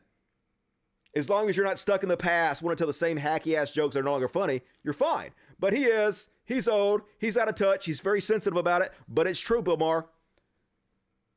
You're boomer-tastic, and he goes on to say, they were the party of speech codes and blacklists. They still are. And moral panics. They literally still are. Did you see the shit about Montero, Call Me By Your Name? The satanic panic, always been, always will be, you lying fuck. And demanding some TV show had to go. They still are. Maher said on his show, and then he goes on to say, well, now that's us. Quit comparing yourself to us. You're not part of us anymore, Bill Maher. You're this out-of-touch fucking boomer who has no connection to us anymore. You're a rich, white asshole on television, continuously pushing right-wing talking points. Fuck off. And he says, we're the fun suckers now. Oh my God, I can't say the N-word anymore. Where's the fun in that? We suck the fun out of everything. No, we don't. We have plenty of fucking fun. I don't even know what you're goddamn talking about. Lefties party like a motherfucker, Bill Maher. Maybe you don't, but we do. And then he says, we suck the fun out of everything. Halloween? Have we sucked the fun out of Halloween? How old are you, Bill Maher? Is Halloween really boring now because you can't wear blackface? Like, good God. The Oscars? When was the Oscars even funny or fun? It's never been fun. Oscars just always sucked. How did the left fucking suck the fun out of Oscars? By celebrities using their platform to speak out about social issues, doing exactly what they should do when put in front of huge audience, trying to use that platform to make the world better. That sucks the fun out of it for you, Bill Maher? Of course it does, because you're kind of trash. Childhood, Twitter, and comedy. Yeah, comedy's dead, folks, says this old fucking hack who hasn't evolved his material so he can't compete with the next generation of comedians. But comedy's easy. It's easy as fuck, Bill Maher. Catch up, motherfucker, or die off already. And next up on Celebrity Bull. Oh, that's all. That's all my celebrity bullshit, folks. That's all my celebrity bullshit. Next up, we're going to do some Chud Watch, followed up by some Only in America. But first off, let's take a break and see if there's any new super chats. Ronnie Max says, thanks, Dusty. First generation here. Love you. I love you. Appreciate that. Ronnie Max, good to see you tonight. All right, that was the only one.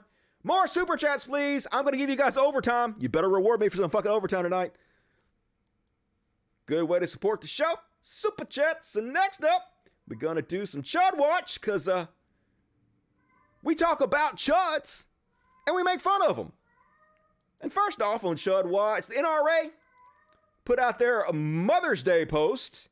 And it's this.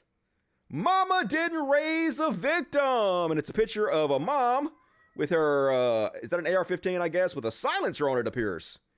Holy shit, that's an intimidating gun. Standing next to what appears to be her 6-year-old daughter, who also has a semi-automatic rifle in her hand. So yeah, America!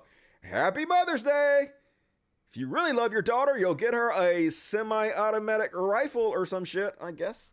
And, you know, I guess I can't talk a lot because I can still carry a little ass pistol, a little girl gun, all right? But I don't abide by walking around with no goddamn AR-15s over your shoulders. That's overkill and stupid. And the NRA is a horrific organization. I pointed out to you guys before, I would not support that organization. Shit on them. But yeah, the United States has more guns than any other country on earth.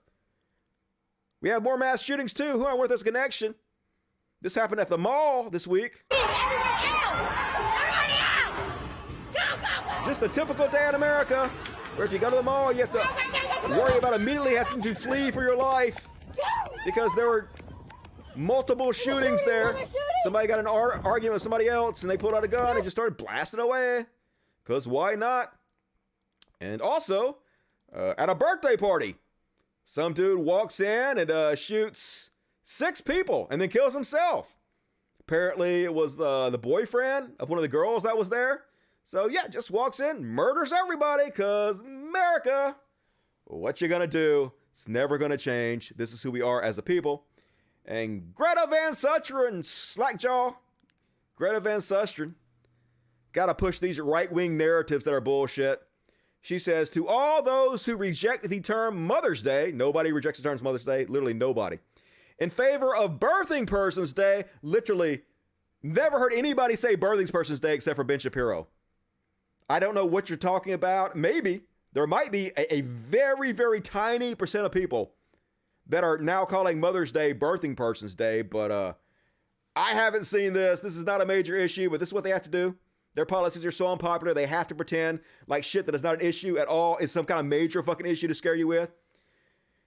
To all those who reject the term Mother's Day in favor of Birthing Person's Day, you have just slighted all the incredible mothers who adopted children. What the fuck? Foolish. Always gotta fucking play that grift. We see right through you. It's stupid. And they're so petty, folks. How can you get this fucking petty? Here's Chud Ash, Bridget Gabriel, who is founder and chairman of Act for America, another Chud Ass organization. National security expert, yeah, I'm sure she is. She says, Jill Biden is a fake doctor. Melania Trump is a real inspiration. Oh yeah, let's shit on Jill Biden for no reason. Just doesn't make any sense. Now you know goddamn well, if Jill Biden was Donald Trump's wife and Melania was Joe Biden's wife, they would never shut up about how much more classy Jill was than Melania. They'd be saying, oh, Donald Trump married a doctor. She's a smart-ass, classy doctor.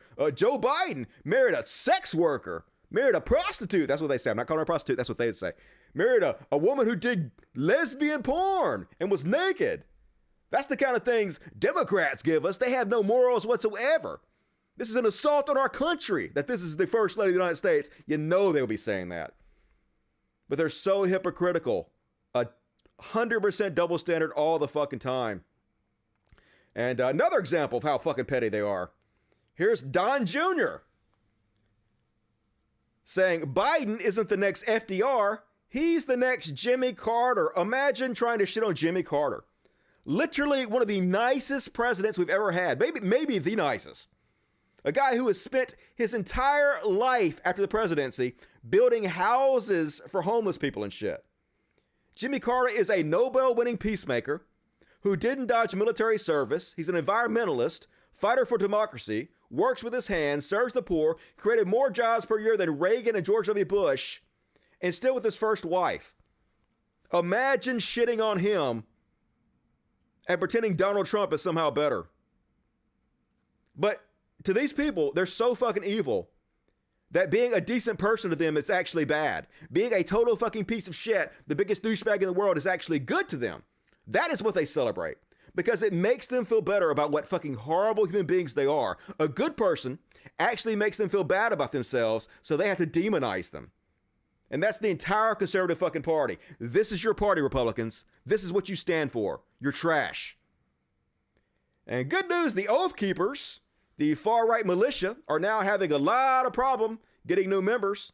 They were having an incredible surge in members around the election time. But because a lot of them have been arrested now for their capital treason, for storming the Capitol, apparently that is not popular with the American people. Good news. Or the Canadian people, too. They're having trouble in Canada as well. So their membership is way down and they're suffering. So good. Hopefully they're going to go extinct before too long. Thoughts and prayers to the Oath Keepers, you stupid fucks. And former Donald Trump lawyer Lynn Wood, Q conspiracy theorist nut. Good God, y'all. This dude, I would say he's losing his mind, but he lost it a long fucking time ago. But this is the kind of shit he's out there saying. Donald Trump is a man of God. He's doing God's will for this country. General Michael Flynn is a man of God. He's doing just God's will for this country. Mike Lindell is a man of God. He's doing God's will for this country. And I will tell you unashamedly, I love Jesus Christ. I love God. And I'm working every day to do God's will for this country. And I will never quit. I will never quit the people. Dude just literally lies and spread conspiracy theories for a living. But this is why Christianity's dying. Because you guys keep pretending that Trump, who obviously and transparently does not give a shit about Christianity or the church or the Bible. Everybody can see through it except for the few of you conservatives who still are in this cult spreading this shit. And then this audio clip from Lynn Wood was released. It happened in like September of 2020. And dude, he is obviously out of his goddamn mind. He's having some kind of mental breakdown. Literally, the Bar Association wanted him to have a psych evaluation to make sure he was still mentally fit to serve as a lawyer, and he wouldn't do it. But this is why. This is how crazy he is. He literally thinks he is the reincarnated prophet from the Bible, Elijah. I see the future. You don't. How do I know the future? Only God knows the future. So either I'm not God. If I am, I've got a bad memory. I don't remember creating the universe. I don't remember creating myself. Could have Alzheimer's. You do. But I see the future. You don't. I see things before they happen. No, you don't. I've called it not always right on the facts, but in terms of the resolution. I've been saying for months that this is exactly. This is a guy that said Trump was going to win, and then he said Biden was going to be removed from office. Then he said Pence was going to be hung by the neck as a traitor. How can you get everything wrong at all times and still claim that you're always right? But that's how they do. Don't believe reality, believe me. What's going to happen, and it's been happening. Well, I call it the spirit of Elijah. Elijah's the end day prophet. Well, I've thought maybe I was Elijah because I see the end days. I know exactly where we are.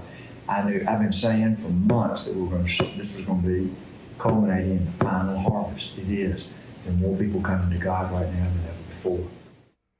Yep, always wrong. But yeah, apparently Elijah was an end days prophet, even though he was thousands of years ago and the world didn't end. But don't think about it. Makes sense. Lynn Wood, the new Elijah. And here he is, like I was saying, claiming that Pence was going to be executed for treason. This man who is a prophet who gets everything correct, but he gets nothing correct. But Christians don't care. Conservatives don't care. They just want somebody to lie to them, to give them comfortable lies so they'll feel good in the moment. Never get held accountable. And holy shit, folks. Steve Bannon is going to get Dr. Fauci killed. I don't know how anybody can platform this kind of shit and feel good about it. But this guy's going on Steve Bannon's podcast, which is a very popular podcast, accusing Dr. Fauci of being the person who created the coronavirus and is attempting to kill millions of people. Imagine if you actually believe this. Imagine how dangerous it is for crazies to believe this. Fauci, you need to have some fucking protection, dude. For whatever reason, Fauci wanted to weaponize that virus, and he is the father of it. He has killed millions of Americans if that thing came from the lab, and now it's 99.999% sure it did. It's crazy. Killed millions of Americans.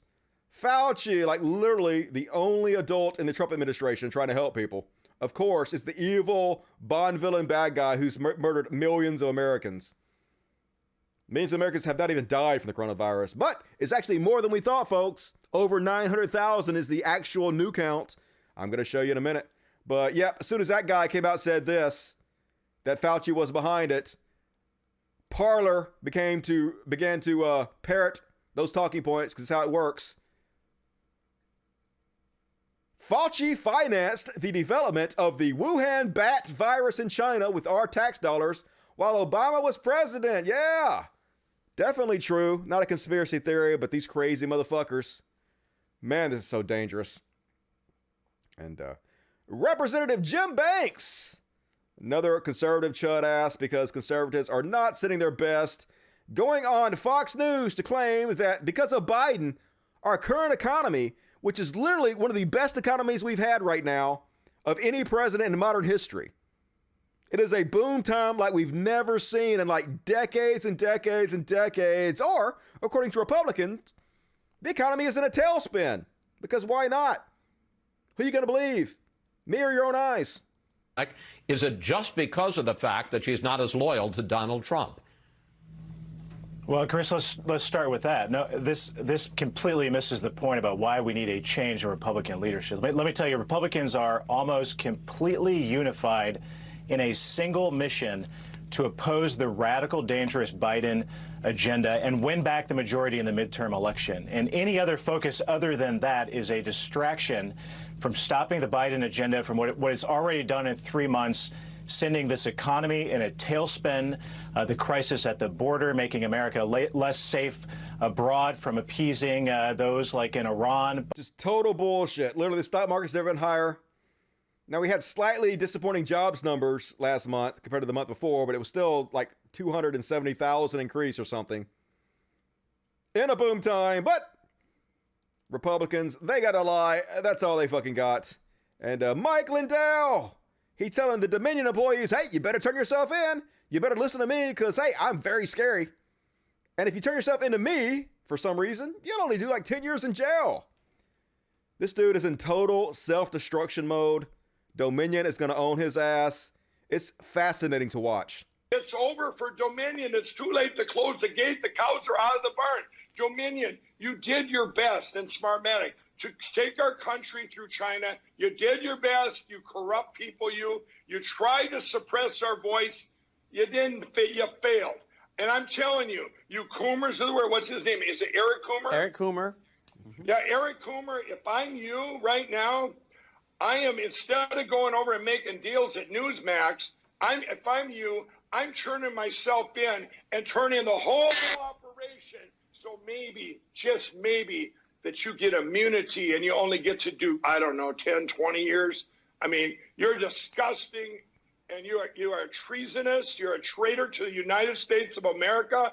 And you know what? I can say that just like I can about Brian Kemp and Brad Rassenberger. These are things that I have evidence that the evidence is there. And it's sitting there. Well, Mike, why don't you turn it all in to the Supreme Court and bring it to the FBI? Oh, it's getting to the Supreme Court, everybody. But we're going to let you, the people, that's what Frank's all about. We are going to dump it. We're not taking any chance that those 9 justices. First off, I thought Frank was supposed to be your free speech platform to complete with Twitter. He's totally abandoned that. Doesn't even mention that anymore. And now it's just a place for his podcast. Man, the grift is just so transparent. How could anybody fall for it?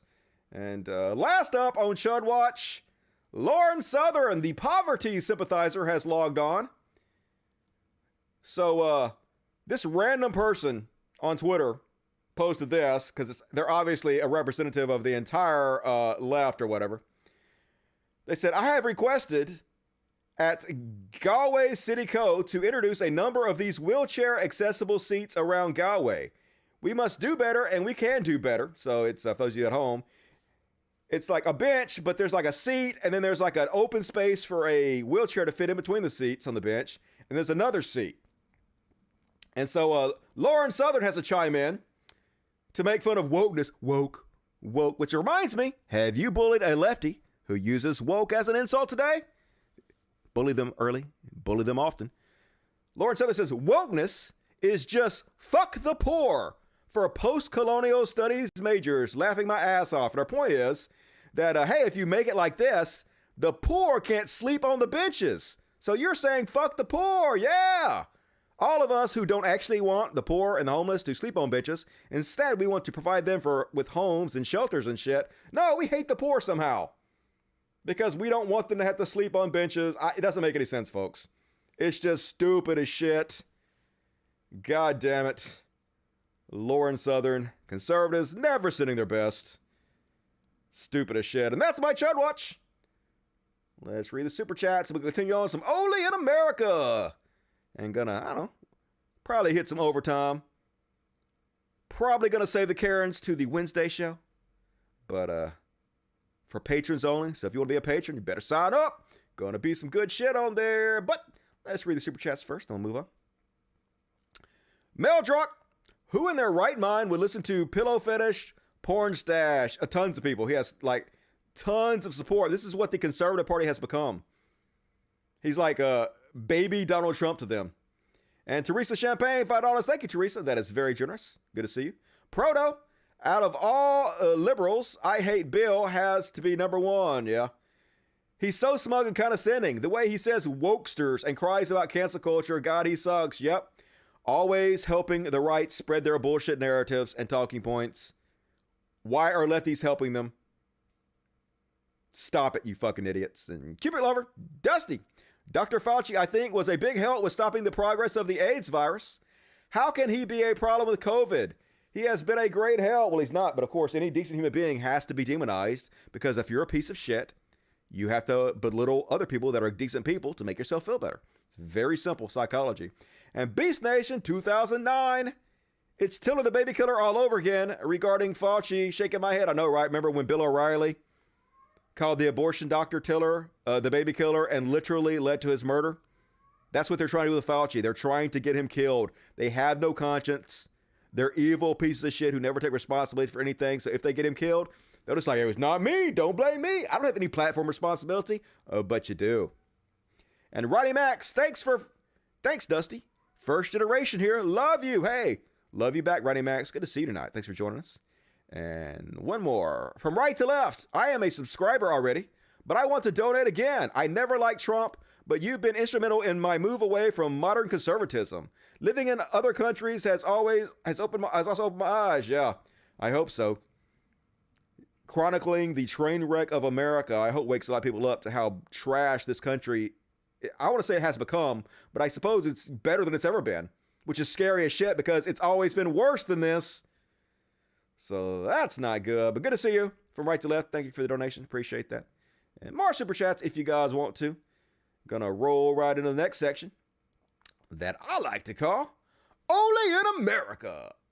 First off, on Only in America, so Matt Gaetz and Marjorie Taylor are two white supremacist representatives, or are two of our white supremacist representatives, of which there are many, almost entirely on the Republican side. So they're doing this new thing where they're trying to carry on the Trump tradition of traveling around and giving these rallies. They're basically Trump rallies without Trump. The same exact talking points, the same bullshit rhetoric to the same stupid audience that wants to hear it, but just without Trump, because they're the new blood in the Republican Party, and a lot of people support them. So, of course, what better place to kick off their white supremacy tour than at the Villages, which has 128,000 people, of which 70% is Republican. The median age is 71.4% and is 98.3% white. So, yeah, where better else to kick off the first leg in your tour than the Villages? And let's take a look at the kind of people who live in the Villages, who are really excited about this America First tour that Matt Gaetz and Marjorie Taylor are doing. I wonder what kind of people it could possibly be. Can you guess? Prepare for your shock face. Hey, why do you want to impeach Biden? Why do you want to impeach Biden? You're a white supremacist. You don't have a mask on. You don't have a mask on. Oh, my God. You're not a patriot. Would you say Biden brought the virus here? I have a ticket. You said Biden brought the virus here? He's bringing the virus here. He's letting all the illegals in with the virus. I'm not trespassing. I have a ticket. Yeah, white lives matter. Biden's bringing the virus in because of the illegals. Be afraid of the brownies, everybody. The brownies are going to kill you. Not all us boomers. Not getting vaccinated and spreading our pandemic around our goddamn old folks community. It's Biden, y'all. So exactly the type of trash you would imagine. But never forget, first, folks, America first. It's not a new slogan. It's been around forever. Here's the good old Ku Klux Klan. And of course, I'm being sarcastic when I say good old. Marching down the street with their sign, America first. One God, one country, one flag. Yep. Second verse, same as the first, same old shit. White supremacists doing the same old shit they've always done, using the same catchphrases they've always used, not even fucking hiding it. And God damn it, the crowd at the villages that showed up to this event are cringy as shit, exactly as cringe as you would imagine. Here they are, all these white people, these old, ancient, geriatric white people who lost the election horribly, singing, "We are the champions," because apparently they're not taking the loss very well.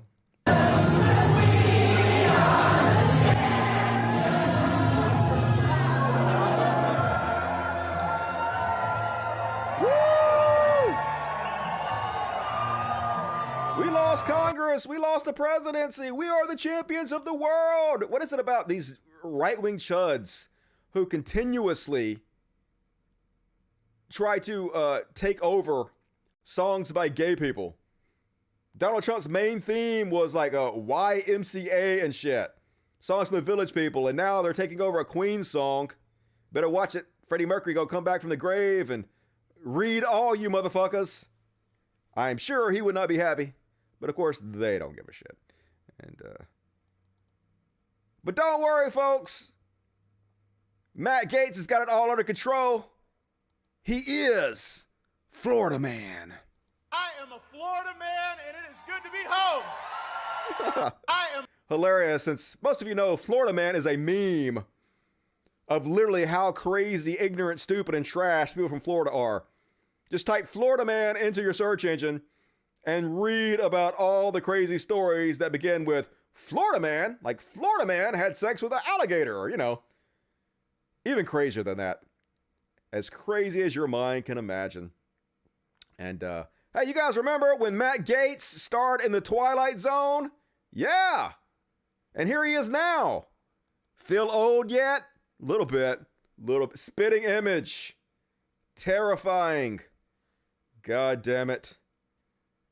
Wearing a purge mask. Matt Gaetz. And, next up on Only in America. So they had another, I guess this is an anti-vax rally. Oh, this is the American First Rally too. Back to the American First Rally. So these are the people, I guess, they don't look really old enough to live in the villages. I guess they were just interlopers who wanted to come see super rock star Matt Gaetz and Marjorie Taylor. And folks, they know the election was stolen. You know how? They saw it on TV. You guys both genuinely believe the election was stolen. Yes. Mm-hmm. I mean, that's, you know, if you believe that that's true, that is... Isn't that horrible?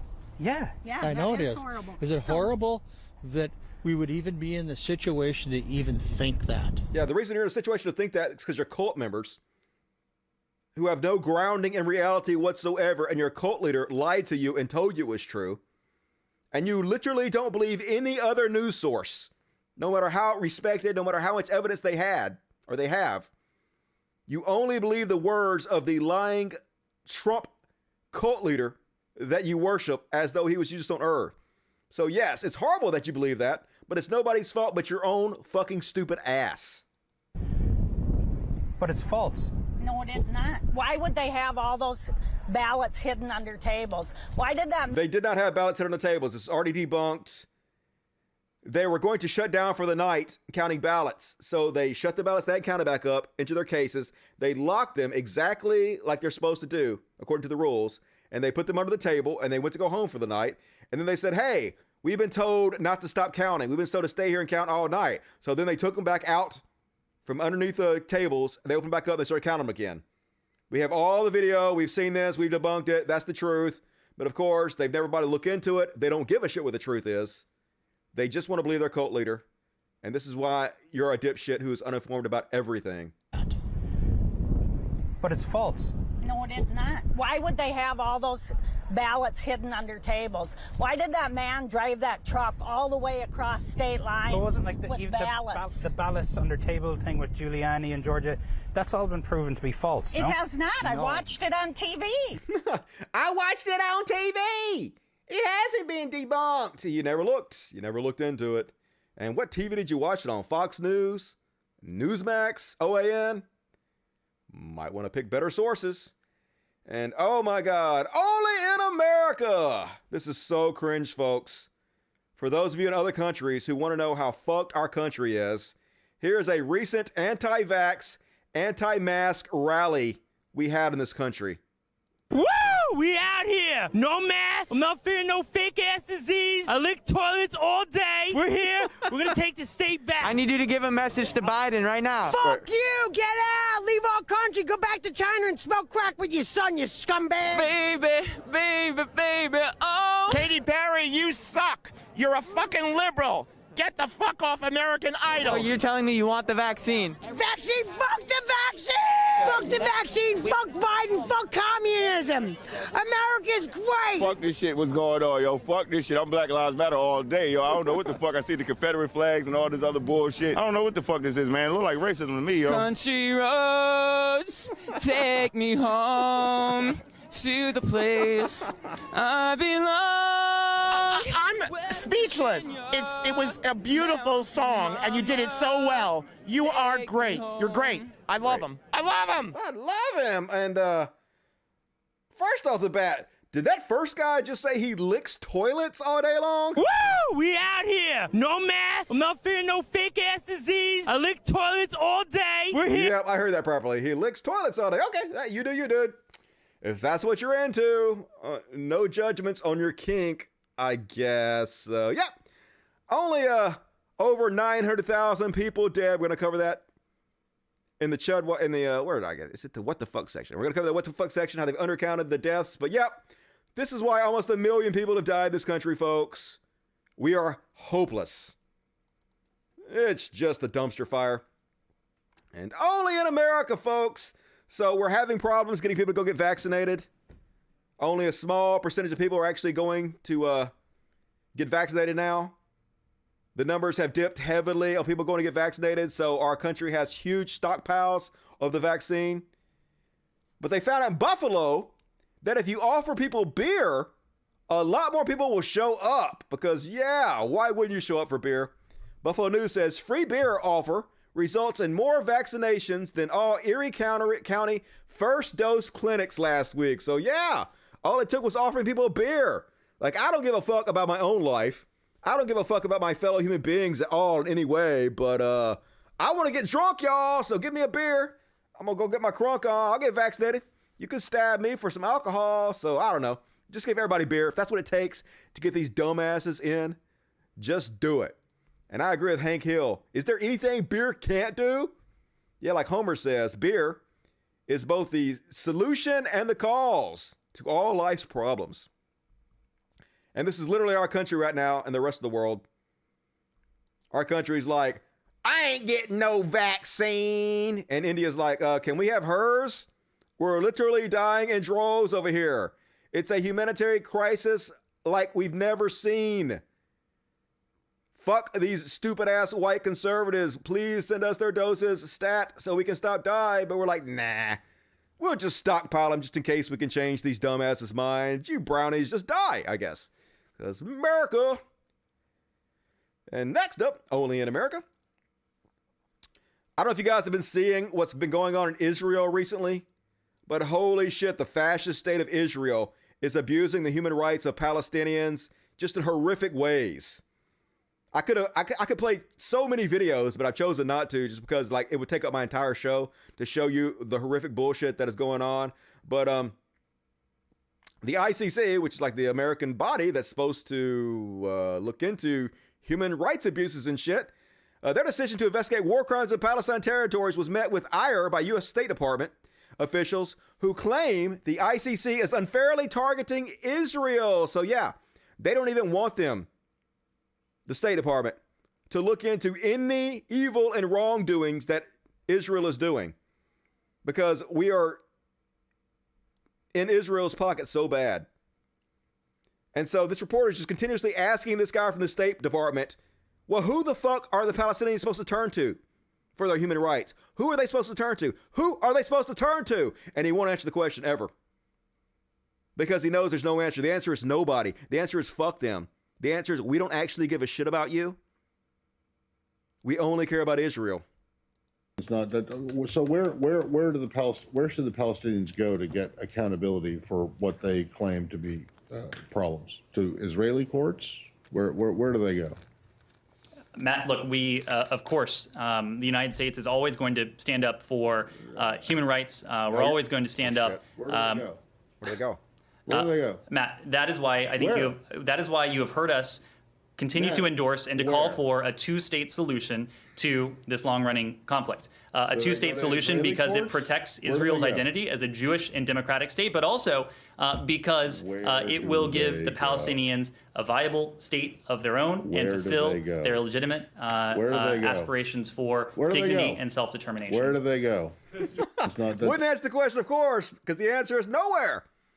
Nowhere. You don't go anywhere. We don't acknowledge the human rights abuses. And Andrew Yang came out in support of Israel today.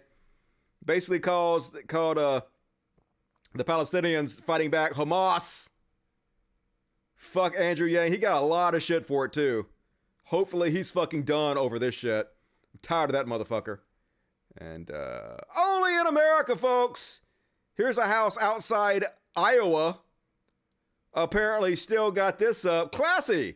Let's just spray paint Trump 2020 on our house all the fuck over. 2020, 4 more years, and let's keep that up, even after Trump loses.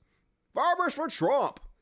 Yeah, white trash. It's a real thing. And last up, on Only in America. Holy God, folks. So we knew black folks were getting pulled over more than white folks. But how much more? Even this surprised me. I'm just going to show you. I'm going to just play the news clip for you, because this is sort of mind-blowing. You may have heard about studies that find black drivers are more likely to be pulled over for minor traffic violations. But our Care 11 Investigates team wanted to know how much more and how that's playing out right here in Minnesota. Sometimes it's hard to see the forest for the trees. In Minnesota, after the death of Dante Wright, pulled over for expired tabs and that now symbolic air freshener in the window, Dante Wright! This is not one of those sometimes. More black drivers are being stopped. More black drivers are being searched. Assistant Hennepin County Public Defender Jay Wong studied traffic stop data and found in Minneapolis there are massive racial disparities in pullovers for minor offenses, which he says are often thinly veiled excuses to search vehicles. We see them often. Remember, Philando Castile was pulled over for a broken light. Reason I pulled you over, your brake lights are out. That wasn't the real reason, as radio calls revealed. The two occupants just look like people that were involved in a robbery. The driver looks more like one of our suspects. I'm sorry I'm laughing about that, but they just look like they were involved in a robbery, so let's pull them over and then lie about it after we kill him. Because of the wide set nose. These types of pretext stops, Wong says, disproportionately bring black Minnesotans into encounters with police and the criminal justice system as a whole. This is where it all starts. It all stems from this. How big is the disparity? Care 11 analyzed traffic stop data from Minneapolis. In the last 5 years, overall, there are more traffic stops involving black people than white, even though only about 20% of the total population is black. And that racial gap is a canyon when it comes to police stops for equipment violations. Black people account for more than half of the stops and 3 out of every 4 vehicle searches. That means black drivers have been stopped for equipment violations and searched at 29 times the rate of white drivers. And that pattern still holds true. So that's not 29%, folks. That's 29 times. Holy goddamn shit. Yeah, there's no systemic racism in the police department. There's no racism in this country, is there? At all, folks. 29 times. So far this year. Most of Minnesota does not track traffic stop data, including Brooklyn Center, where Daunte Wright was killed. But in nearby Brooklyn Park, we found black people make up 25% of the population, but account for half the stops. These studies have been around for a long time in terms of disparities of how people have been pulled over. State Representative Cedric Frazier introduced a bill in the wake of Wright's death targeting those disparities, limiting the authority for police officers to stop people for low-level equipment violations. This is absolutely to minimize totally those minor traffic violations and minimum impact stuff to decrease those interactions that could lead to dangerous and deadly outcomes. For KARE 11 Invest, they're literally looking for an excuse to pull you over and harass you. That's what it's all about. Fuck the system. Has to be torn down and rebuilt from scratch. And that is my Only in America section for you guys. Hope you enjoyed it. And all right, overtime. Who loves overtime? Everybody loves overtime. I feel like I'm about to fall off the back here. Let me scoot up a little bit here. Come on, you can do it, Dusty. Scoot up. There we go. All right, cool. Much better. All right. So I'm going to go ahead and jump into the hero section now that we're in the overtime. Because we got a few heroes, not that many. It won't take us long. Then we'll stop and read the super chats. And then we're going to finish it up with our what the fuck section. And I'm going to save the Karens for Wednesday's show. So next up, little section I like to call Heroes. And first off on Heroes, this dude. Genius. A man of genius. Wearing this shirt out in public that says, vaccinated and ready to fuck. Hell yeah. That's an awesome way to advertise it. Right to the fucking point. A God among men. I bet that shit works, dude. I bet he got to beat him off with a stick.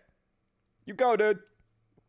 And, did you guys see this one? This flower man, not a flower girl, he's a flower man. Absolutely nailed his role as a flower guy.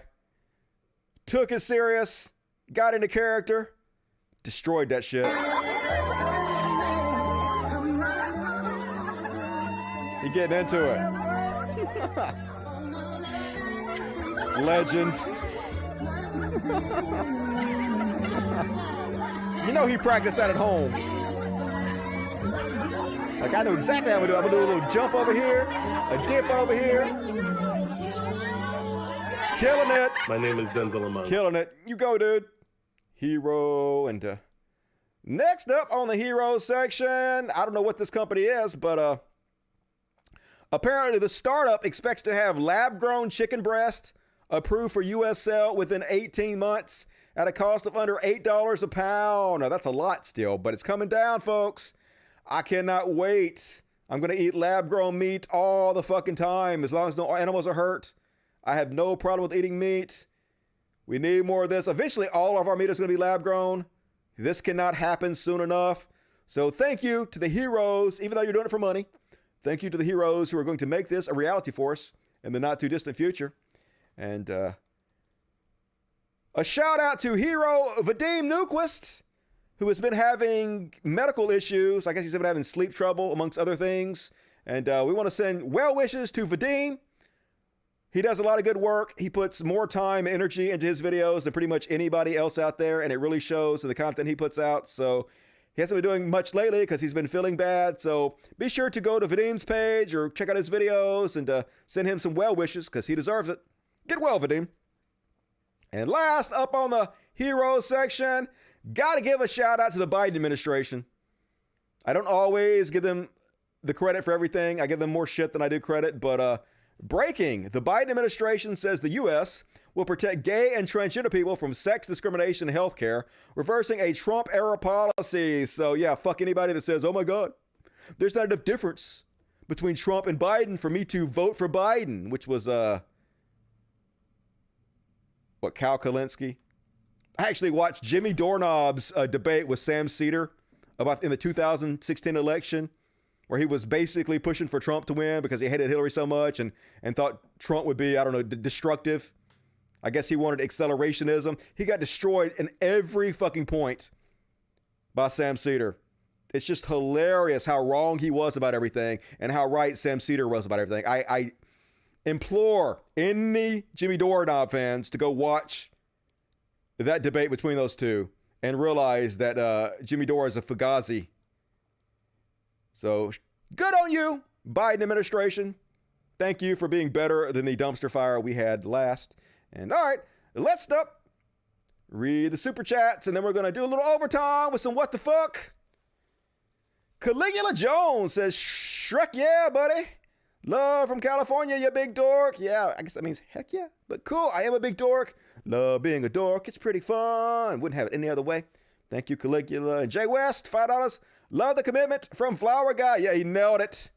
He like, I'm going to do this shit. I'm going to be viral. He made it happen. Hugh Allen. From now on, can we call anti-maskers toilet lickers? Yep, that's pretty good. I'm licking toilet 24/7. I bet you are, motherfucker. EL Masco 84. What's up, EL Masco? Sorry, I haven't super chatted in a while. Hey, no problem. Better late than never. Still jobless and in recovery. I'm sorry to hear that. On the mend, though. So there's that. And I got my first dose. Whoop, whoop. Yeah, hell yeah. We are first dose buddies. Good to see you. I appreciate that. And Leo, 213. $20. Very generous. Thank you, Lou. What the hell is with Maggie Green? Is she trying to steal Michelle Bachmann's spotlight? Who is Maggie Green? Is that somebody I just covered? Sometimes I forget. Like Shock G. I shouted out to Shock G, and then somebody else said Shock G. I said, who is Shock G? I know Shock G is Humpty Hump. I don't even remember his real name. Maggie Green. Is that a porn star? Busty porn stars Maggie Green? I don't know, dude, but I'll have to look that up later. I don't want to load up no porn, but thank you for that. Appreciate that. I will research. Send me some information about Maggie Green. And Shane Winter, $50. Whoa, that is very generous. Holy shit. Thank you. I'm going to take you extremely serious. Shane Winter, you have bought my love. You are so far the Super Chat champion, heavyweight champion of the world, Shane Winter. He says, treat the cats, Dusty. Oh, I will. I'm going to treat them all over the place. Your show makes Monday and Friday so much better. You're the best. How is the breakup going? I'm super miserable after mine. Oh, man, I'm happy as fuck, to be honest with you. Like, I've really enjoyed being by myself. It's been much less stressful. It's like, I don't want to shit on Kelsey because I love Kelsey. I still have a big soft spot in my heart for Kelsey, and I still care about her a lot and only want the best. And still, I'm trying to take care of her the best way I can. But, like, there are some things that happened, like some health issues and stuff that I can't really go into because it's not my business to. But as far as being single, it's been completely fucking fine. I've not messaged anybody back on the dating sites that have messaged me. I've not paid for any of them. I have no intention to. I am not looking. I am perfectly fine being by myself. You don't even need anybody if you're happy with who you are and in your life situation. So I'm real content, real happy right now. And I feel great. So thank you for asking. And thank you for that $50, Shane. That is very generous. And from right to left, I am a subscriber already, but want to donate again. I already read that. All right. And Asher Scott gave me $1. Thank you, Asher Scott. Appreciate that. Justin Grout, deep fat fried is better. All right. Well, I guess that is your opinion. I don't think deep fat fried is better, and I don't think very many people in the audience would agree with you. But hey, you know, different strokes for different folks, right? That's what you're into. All good. I'll take your money regardless. And Hung Like Jesus $4.99. I'm always amazed that white are surprised at our oppression. Like it's a revelation. We say these things daily. Hey, it took me a long time to realize the reality of my privilege and shit. So, you know, they just have to be exposed to it more and get over their own egos and realize, you know, that the world doesn't revolve around them. And hopefully we can wake people up because, you know, being woke is good, actually. And that's all my super chats, folks. Appreciate it. Last chance to get them in if you want to. We're going to finish the show up with a little section I like to call What the Fuck? And first off, on What the Fuck? Oh, yeah, Michael Tracy. What the fuck? I don't even know what even is Michael Tracy. Why? Why is Michael Tracy? This is what being a contrarian does to your brain. When all you can do is try to find ways to be a contrarian. This is such a stupid take. Michael Tracy says, I think when most GOP voters say the 2020 election was rigged, they're referring to the general sense that Trump was ill-treated over the course of his presidency, Russiagate, which is a real thing, impeachment, which was justified, media bias, which was just pointing out the shit he was doing, censorship, which was getting rid of a person who was spreading violence on a platform that he had no right or access to do so, etc. More so than to any specific claim of literal election fraud. Like, who is this person? This is obviously bullshit of the highest order. They literally believe it was stolen. How can you say, have you never listened to them? I literally play video after video after video of them telling you. Haven't you ever heard Mike Lindell? It was the Dominion machines. Trump himself. He won the votes. That's what they're literally saying. How can you, like, this is just an outright, you know this is not true. This is an outright lie. Like, what the fuck even are you, dude? God, that's so lame. And next up on What the Fuck, I wish I could say I was surprised, but I'm not. Basically, Russia is like North Korea. Vladimir Putin is their Kim Jong-un. So apparently he played in a hockey game this weekend, and he scored 8 goals, leading his hockey team to a 13-9 victory. Yeah! Super awesome. Best hockey player in the world. Vladimir Putin, who's like in his late 60s, early 70s, something like that. Scoring 8 goals against all these young bucks. Totally legitimate, folks. They definitely weren't terrified to cover him or to block or anything. And so I'm going to actually show you the game. Let's look. Let's look how amazing he was.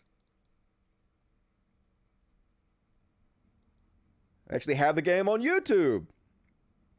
So let's skip to the end. And Владимир Путин. Yeah, President Putin.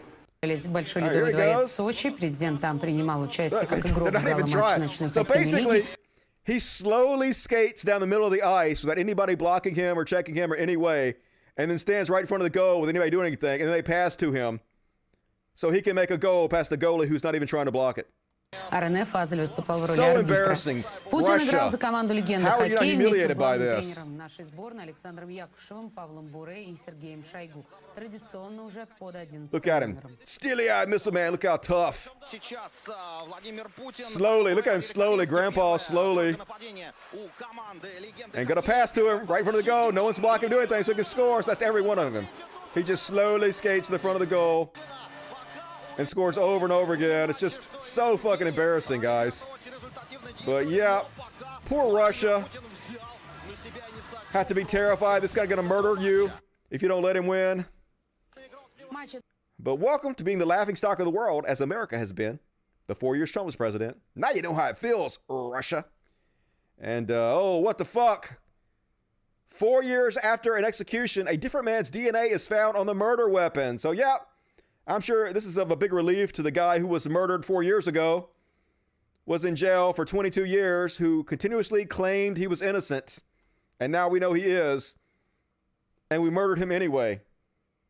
Man, sometimes I do think people just need killing, but I don't think our justice system is the right thing to do it. It is so flawed. Murdering innocent people, man. Good God, imagine if that was you. Imagine getting murdered for something you didn't fucking do. Terrifying. And Dr. Fauci is outright admitting that the COVID-19 deaths have been hugely undercounted. How undercounted have they been? By some of the new estimates, there have been like over 900,000 deaths in America so far. Yet 905,000 deaths. Even though the official count is 577, it's been completely underreported. That's what a horrible fucking job Trump did. This is what he led to. I don't know how anybody can support this shit anymore. And folks, I knew there was a reason I was paying for the New York Times. I feel so adult actually paying a monthly subscription to the New York Times so I can read amazing articles like this one. Are animated dads getting hotter? An investigation. It turns out animated dads are getting hotter. And all right, like I'm actually kind of into this. I support this. I support making older men's hotter.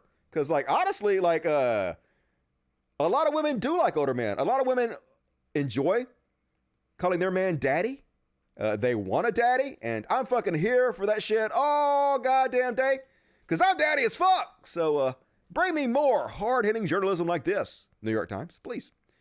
And did you guys see this one? This is fucking terrible. Warning, trigger warning. This is horrible. A bunch of fucking assholes in Dublin over there in Ireland were just harassing these girls at a train stop for no fucking reason at all, just because they're pieces of shit. One of these is supposed to be like a professional soccer player. Hopefully his fucking career is over after this. So here they are just terrorizing the women who are walking by them for no fucking reason. Just because they're pieces of shit. Just misogyny of the highest order. Yeah, we're a bunch of dudes. We can go and abuse women. Why not? Why are you even near us, women? They're just trying to get on the bus, minding their business. And you see they're harassing them. And then, yeah, he kicks that girl for no fucking reason. And then this girl, they smack for no reason. And then another girl comes up here and they smack her onto the train tracks. Yeah, they trip her with their bikes and she falls on the fucking train tracks. Yeah. So let's find out who every one of these motherfuckers is and make sure nobody else follows in their footsteps because they're made an example out of. Name and shame these fucks. And yeah, there's an article in The Sun about the dad who spoke out about his daughter got tripped for no fucking reason whatsoever. Just horrible, horrible. No wonder women are scared of goddamn men. Men, we have to be better. It's not all men that are doing this, of course. Most men are good, but the men that do this, we have to stand up to them. We have to crush them with social pressure, make examples out of them, and make sure this shit never happens. And last up on What the Fuck. God damn it, these people are so shameless. So Bob Barfett is the rich-ass owner of a horse that won the Kentucky Derby named Medina Spirit. And then I guess they drug test the horses afterwards. And his horse tested positive for drugs. Because, yeah, this piece of shit is drugging up his fucking horse. Why wouldn't he do it? And so, of course, like a typical chud-ass rich asshole, he blames cancel culture. Because why wouldn't he? Will you run Medina Spirit this weekend in the Preakness? I know you've said that, but they're going to have a meeting tomorrow down there at that race. No, actually, they're on their way right now. They're in a van. They should arrive this afternoon, and we're definitely planning on running them. I'm going to run 2 horses. Okay, Bob, here's my understanding. They were going to have the draw today for the Preakness, and they've kicked it back until tomorrow. You have another review. Those results may not be available for several weeks. So the Preakness goes down this weekend. The Belmont is here in New York 4 weeks from now. I don't know if we have final results even before the Belmont is done, but your plan is to race in the Preakness. Is there a chance they may punt and not allow Medina Spirit to run this weekend? Well, I haven't heard anything officially. They haven't told me anything. I know when Churchill Downs came out with that statement, that was pretty harsh. And I think they had to just, it's with all the noise going out, we live in a different world now. This America is different. And it was like a cancel culture kind of a thing. So they're reviewing it. Cancel culture, folks. Everything's going to be blamed on cancel culture. It's their new boogeyman. It just doesn't make any fucking sense as long as you say cancel culture. Oh, he must be innocent. Cancel culture. Which reminds me, have you bullied a lefty who uses cancel culture in the same weaponized way that the right does today? Bully them early, bully them often. Fuck them. And that is all of my what the fuck section. And we gonna finish it up, folks, with 2 quick palate cleansers. Because this show is disturbing and horrible. And we got to make ourselves feel a little bit better about the awfulness in the world by looking at some happiness. And first off, on my palate cleansers, this lady forgot that they check your hat when you go through TSA. I wonder why she's laughing so hard and is embarrassed at the thought of having to take her hat off. Let's watch. We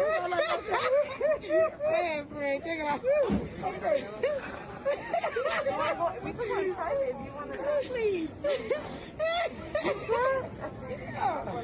What? Oh. He's like, put this back on. We got it. Put this back on. Got a wig all taped up in her hair, her hat. That's one way to do it. Whatever you got to do, girl. You be you. And last up, last palate cleanser, a genius kid. Holy shit. This kid knows more about fucking airplanes than probably most pilots do. All I know is that when this kid grows up, I want him to be my pilot. This is a kid you can trust. Look at this smart little motherfucker right here. Listen, he knows a lot, huh? Everything. Also, some planes have a ram air turbine. A ram air turbine, Adam? Yeah. And what does that do? It gets emergency systems back on if the engines fail. Okay. Then the ram air turbine can help to bring back the systems. To bring back the systems to control the aircraft? Yeah. But due to the no engine power, the landing gear doors will not come up. Okay. Okay. After that, you have to do something else to lower the flaps. Oh, you have to do something else to lower the flaps? Yes. Okay. You have to lower them by gravity alone. Okay. Okay. You have to drop the gear by gravity alone. Uh-huh. And if you have no hydraulics and your plane is banking right, you reduce the engine. You reduce engine 1 and increase engine 2. Okay. Smart ass little kid. Apparently he's at home playing some Microsoft Flight Simulator or some shit, but that kid will have his pilot's license before he knows it, if he doesn't already have it. Cute little shit. And that's my show, folks. Hope you enjoyed it. Let's finish up with some super chats. Micah, $5. Thank you, Mike. Appreciate it. Do it live. Looking good, Dusty. Hell yeah, I am. Lost 16 pounds. It's important to be happy with yourself before you can be happy with somebody else. I'm there. I've always been a pretty happy guy there, though, so I got it figured out pretty good. Corey Davis, have you looked at your Duck Dynasty video yet? No. Not looked at my Duck Dynasty video in a long time. I think I said, did I say retarded at the end of it? I shouldn't have said that, but I'm not sure it's worth removing. It has like over 1 million views. I'm not sure just saying the word retarded or something is worth taking an entire 1 million view video down. But you guys know I don't stand behind that language anymore. Maybe I could put some kind of disclaimer on it. I think that's what it was. But no, I haven't looked at it because it's boring to me. Hung like Jesus. I'm always amazed that white are surprised and oppressors. Oh, yeah, I already read that. All right.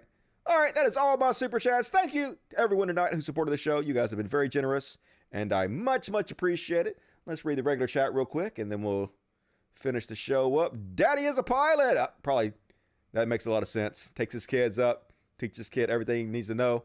Super cute. Totally agree. Super cute. Hey, got a new one. Little 213 says, I meant Maggie Taylor. Maggie Taylor Green. Sorry about that. Oh, okay. You're talking about Marjorie Taylor Green. Marjorie Taylor Green. Yep. She is a lot like Michelle Bachmann, except she has more power and influence now, which is sad as shit, but that is the state of our country at the moment. Thank you for that, little 213. Appreciate it. Horse racing is no better than cockfighting. Seriously, yeah, it is pretty cruel to the animals. It's like Jerry Seinfeld said, if the horses knew they were going to be shot, if they break their legs, they'd probably take it easy. They'd be like, you finish first, you finish third, I'll come in last, whatever. Just take it easy. Your health is what's important. All right, I'm still in old Jerry Seinfeld bits. Daddy Dusty, hell yeah. Daddy as fuck, daddy as fuck. Everybody knows Dusty is daddy as fuck. And,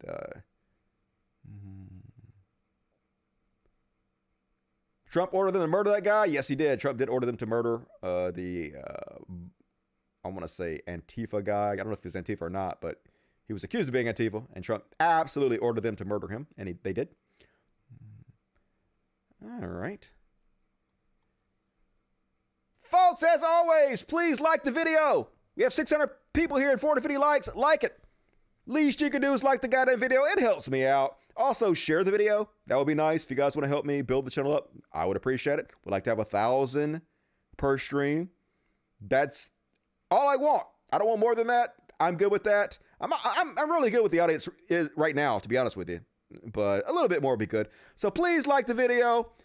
Doesn't cost you anything. Please share the video and also leave comments. After the show is over, there will be a copy of the video that's put up.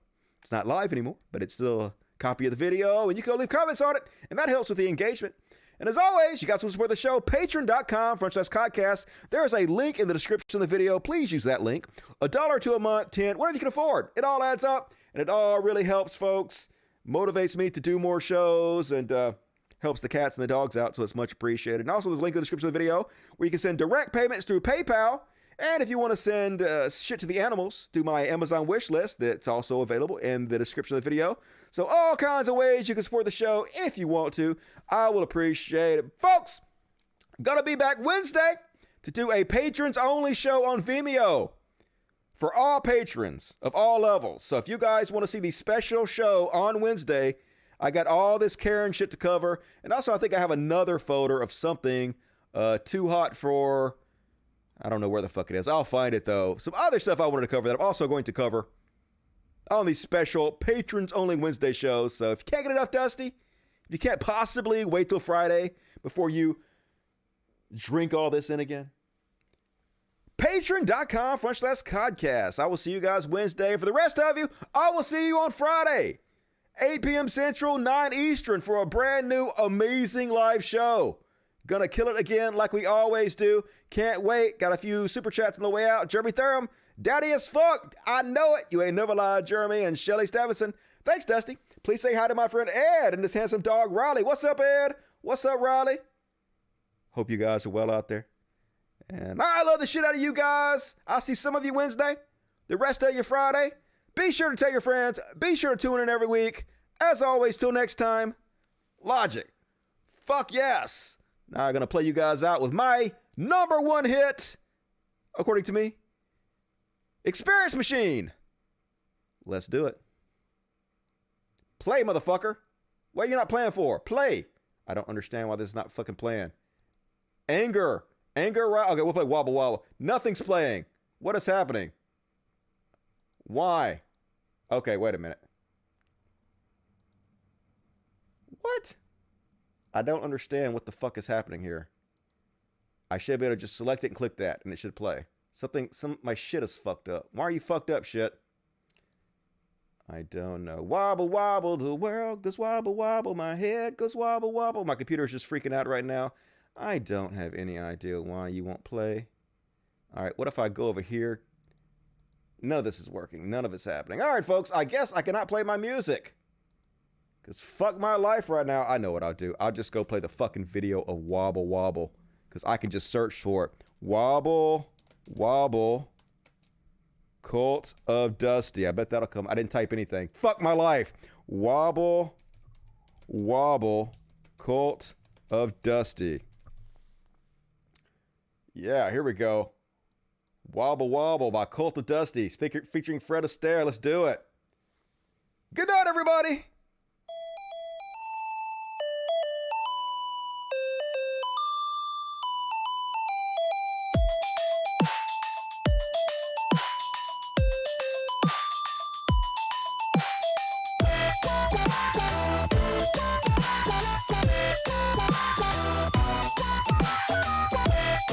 Thank you, Mick. I appreciate it.